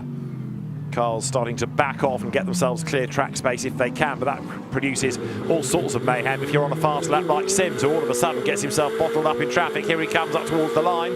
So let's see what the Corvette can do as he accelerates over the timing line. A 2:17.7 is the answer. Yeah, it was Hartog in that Rutronic Porsche backing up to Katzberg, who was on his push lap. That really compromised him. Good lap from Sims, 17.7, so still 1.5 off the quickest we've seen so far, which was Kirchhofer in Q3, remember. Indeed so, with 10 minutes to go. So the first third of the session done. And Alexander Sims, 2:17.7, Sergio Sette Camera, 2:21. More to be found from that car, but of course he's new to it, new to GT3 racing, and just about everybody else yet to do a lap time. So the order is inevitably going to look very different soon.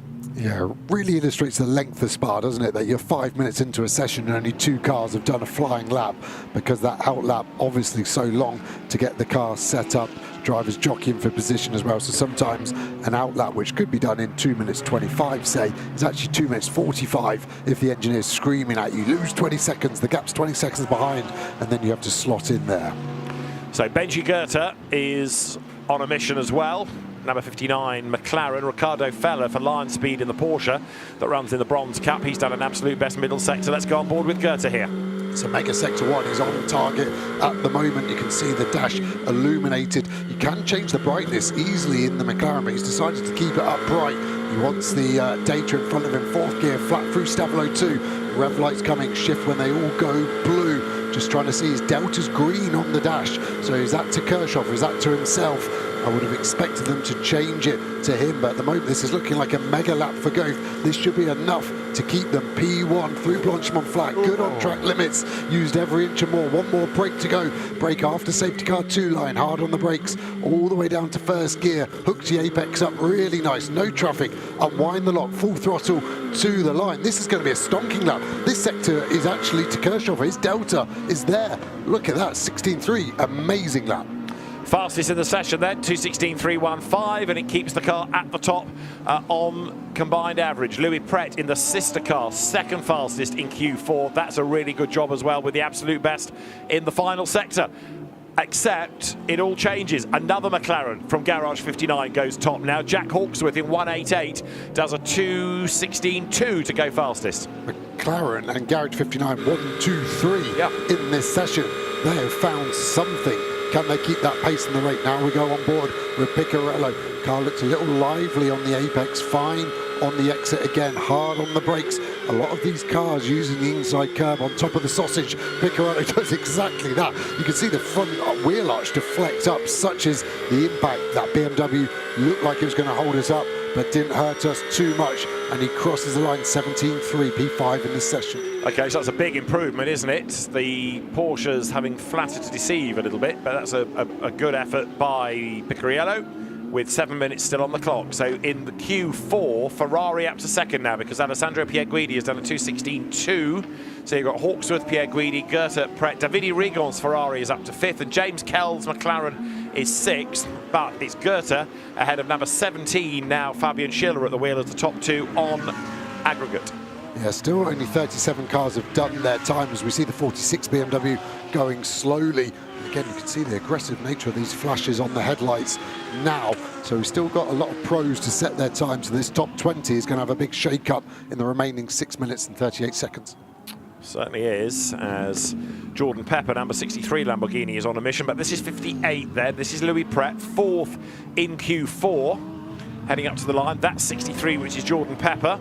Also on a quick lap is Alessandro Pierguidi. Let's get Jordan Pepper across the line. He's up to 6th then now on the combined average, the aggregated times. Jordan Pepper then moves up the order, and in this part of the qualifying is only 15, surprisingly. Yeah, there's a surprise, really struggling for pace in that car. The McLaren is done. It does 1 lap on its tyres, and it is finished. So great for qualifying. Is that going to be a problem for a race? As we go back on board, that BMW in front this time of Pierguidi, all over the place. The oversteer looking pretty lively on the Team Italia car.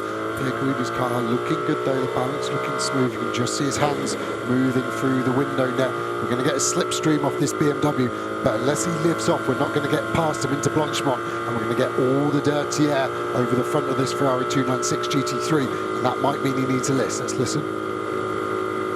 It sounded pretty flat in all fairness to him, but he will be compromised through this final bus stop after a mega Sector 1 and a good Sector 2. He's purple in Sector 2 on his previous lap, so we know it's good. What's he going to do? Can he improve on his 2:16.286?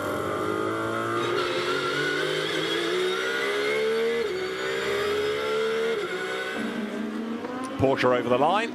Right, Benjamin Goethe, absolute best Sector 1. Piccarello's last lap was a slower one, so ignore that for now. 5 more minutes to go. Still, it is McLaren from Mercedes and then Mercedes. Fabian Schiller, number 17. Lucas Auer in 48.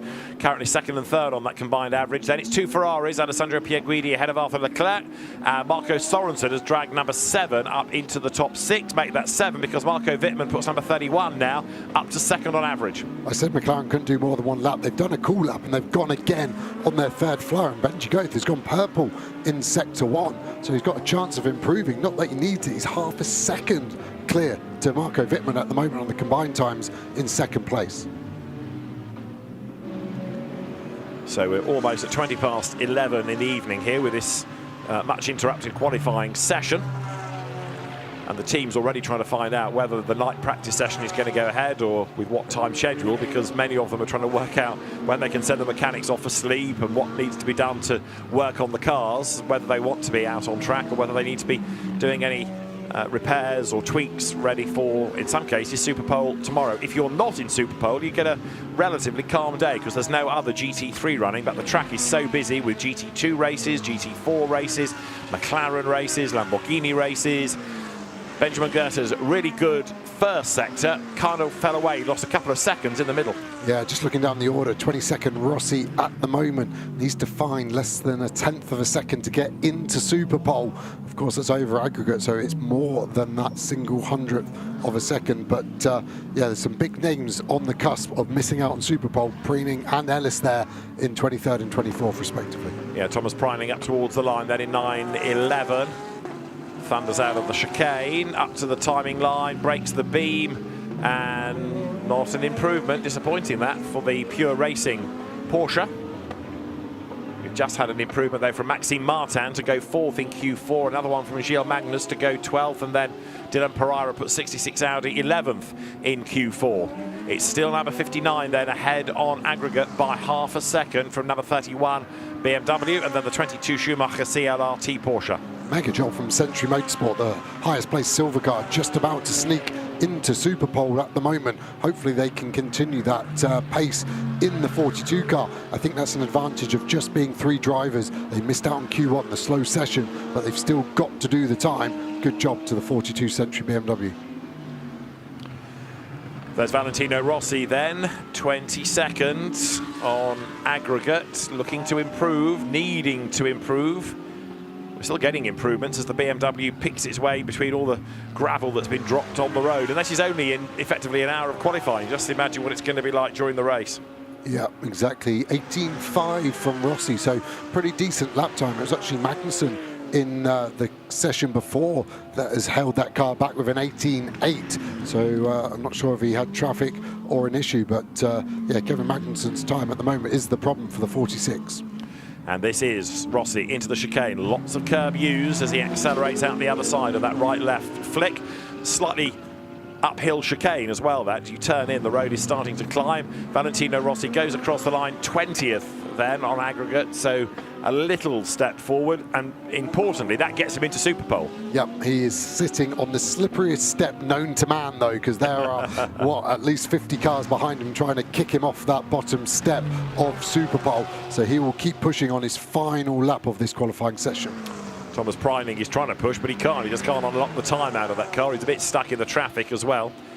But this is a car that is 23rd, and therefore he's going to miss out on Superpole. And it is not for the want of trying. We know how quick Thomas Preening is, but this is all conspiring against him. He's going to get one more lap out of it. He's 6th in Q4, but it's just not bringing him into the top 20. Yeah, he's looking to try. He's boxed, I think. I think he was behind that CLT Schumacher car that I thought he was going to hook up behind and try and get a toe off, but I'm pretty sure he is just boxed and given up. That car is out of Superpole. That is big news. It is indeed. So Thomas Preening, a decent lap in Q4, but the efforts of Richard Lietz and Alex Malikin conspiring against because they weren't able to hook up quite in the way that Preening was. Right, the flag is imminent. Half a minute of qualifying remains. And when the graphic scrolls, you'll see the top 20, and therefore the teams that are going to go through into Superpole. The driver can be nominated subsequently, so it's then up to the team to decide who does what. Garage 59, though, have had quite a night of it. Jack Hawksworth is the fastest, and let's have a look then at that top 20. Number 59, Garage 59, McLaren will go through. So will 31 from Team WRT. Porsche 22, Mercedes 17 and 48, Lamborghini 163. Couple of Ferraris, last year's winning Aston Martin, and the Nürburgring 24-hour winning BMW. That's the top 10. Quality. Yeah, and at the moment Rossi is there. It is at the price to pay as we see 46. He's still pushing on. I think he will get held up by that dynamic Porsche. It isn't a great sector 2, but they look like they're going to get through on the skin of their teeth and knock that Century BMW out. But 21st place for that silver car is still good. Gives the team as Rossi boxes, unsurprisingly. Gives Century the most time to prep that car. Yeah. As you see a purple sector out of nowhere for Alex Acker in the 99 Audi. Alex Acker is a great character in this championship, because just occasionally out of nowhere he does things like that. He's always quick, but then has these moments of digging deep, and he's so unpredictable, quixotic in a sense, Alex Arca. He's always rapid and perhaps sometimes flies under the radar, to use that well-known cliche. But driving for the family team, maybe he doesn't get the credit he deserves sometime. It's going to be a good lap, this, because he's not only done an absolute best Sector 1, he's done a personal best Sector 2. Alex Arca is 35th. There's a yellow flag out in a sector. It's at Blanchimont, I think. The flag is out, so the session's done. And Alex Arca goes through, and that moves him up into 15th in Q4. And there's a stranded car, look, coming into Blanchimont. Now, is that mechanical? It's a Porsche by the look of it. Is it out of fuel? We've done a lot more laps than people would have equated for. As we see Rossi probably just getting the good news. Maybe doesn't want to get out the car because wants to be in radio contact with his engineer, but he will be safe now, and they are through to Superpole. Good job, WRT 46. And a good job also by Maxime Martin in number 9, to the delight of the team and to the delight of the Belgian marshals as well, who can celebrate with a famous family. Maxime's father a double winner, and his uncle a double winner as well. Maxi Gertz there, able to celebrate and congratulate. Michael Grenier is in the background there. So good effort. That puts that car 5th in Q4. And 18th, so it goes into Superpole. There is Maxime's father, Jean-Michel. Anyway, at the other pit lane, the F1 pit, is a very happy Benji Goethe. And not only has he been an absolute star tonight, he gets to talk to Alex. Well, that session threw absolutely everything at you boys. We had all of the different elements. Just how special is it to be on the top at the moment? And certainly in the running to be on top for Superpole tomorrow. Yeah, it's a great feeling. Yeah, Carl was really mega today. The other two boys did a great job in their sessions also, and yeah, it was a bit nervous when the rain came in Q1, and then it was mixed conditions, and we didn't really know what was going to happen. But you know, it dried up for our sessions, and yeah, can't thank the team enough. They did a really good job preparing the car, and let's hope we can do it again tomorrow. And who is doing it tomorrow? Will you tell us? Do you know? I think we still have to decide, so I don't know yet. But yeah, whoever it is, just doesn't really matter. It's do your best. Would you like to? What's the process of deciding? I would love to. I'm sure the other two would love to also. So yeah, I don't really mind, to be honest, whatever the team decides. But yeah, whoever it is, hopefully they can do a good job. Yeah, well, you've certainly done a great job. Well done. So the teams have just been issued with their Superpole driver nomination form. We'll find out the 20 come 4 o'clock tomorrow when we get ready to go. So this is how we look at the end of today. Joseph Loke, Marvin Kirchhofer and Benji Goethe's efforts, giving number 59 McLaren the fastest time in qualifying. Not yet pole position though, that comes through Superpole. You can see the rest of the top 20 all on that page, including the fastest car in gold of Thierry Vermeulen, Chris Lallen and Harry King, Rolf Ineiken, Tim Heinemann and Joel Sturm second in the Gold Cup. But an interesting order, and that's going to be shuffled again. 4 o'clock tomorrow we will be on air, assuming the timetable runs according to plan, ready for that Superpole. 75 cars in the entry, not all of which were able to take part in qualifying, given that quite a few were having maladies either in pre-qualifying earlier or in different parts of the qualifying session. Jared Weberski, along with Will Moore and Max Janssen, fastest in silver, the BMW 21st. So that's, from here on in, the grid, barring any penalties, decided. The fastest in bronze, number 66 Audi of Alexei Nesov, Andrei Mukovoz, Max Hofer and Dylan Pereira, the Luxembourg Portuguese driver. So really interesting order. Scroll through, you can have a look at who was where, and not seen in the session number 81 as it's being repaired. 1 or 2 not even getting a time because of incidents early on in the session. So this rather long qualifying session began in the fading evening light. It was soon affected by rain, and we had dramas aplenty, the biggest of which was number 611, Tim Sandler, putting the Nordic racing car off at very high speed. He wasn't alone in making errors, in fairness, but then as we got through into Q2, things started to settle down a bit. The lights started to fade as well, so the circuit took on a whole different feel. The number 58 of Louis Pret was looking rapid within its part of qualifying. Times kept on tumbling. Sheldon van der Linde, along with Marco Wittmann and Dries van Thor, quick in BMW number 31. Eddie Cheever looked on as Chris Froggatt drove down the pit lane. Dries van Thor was fastest in Q3, as we had then another red flag as Sebastian Alvarez put his Aston Martin into the gravel in the darkness. Alex Arco rapid at the very end of qualifying for Trezor and Temto Racing, but Jack Hawksworth did the fastest time in Q4. A good shuffled order when he took the average into account. Laurin Heinrich briefed Klaus Bachler ready before Q4 got underway. Jared Weberski was looking rapid for Century Motorsports in the BMW that will be fastest in silver at 21st overall. So third in the times, number 22 Porsche. That's another one that we will see, of course, therefore into Superpole. Number 51 Alessandro Pierguidi hauling the Ferrari into Superpole as well. And number 46 got in by the skin of its teeth, Valentino Rossi 20th at the end of the day. We'll see you just after 4 o'clock tomorrow for Superpole in the build-up to the CrowdStrike 24 Hours of Spa.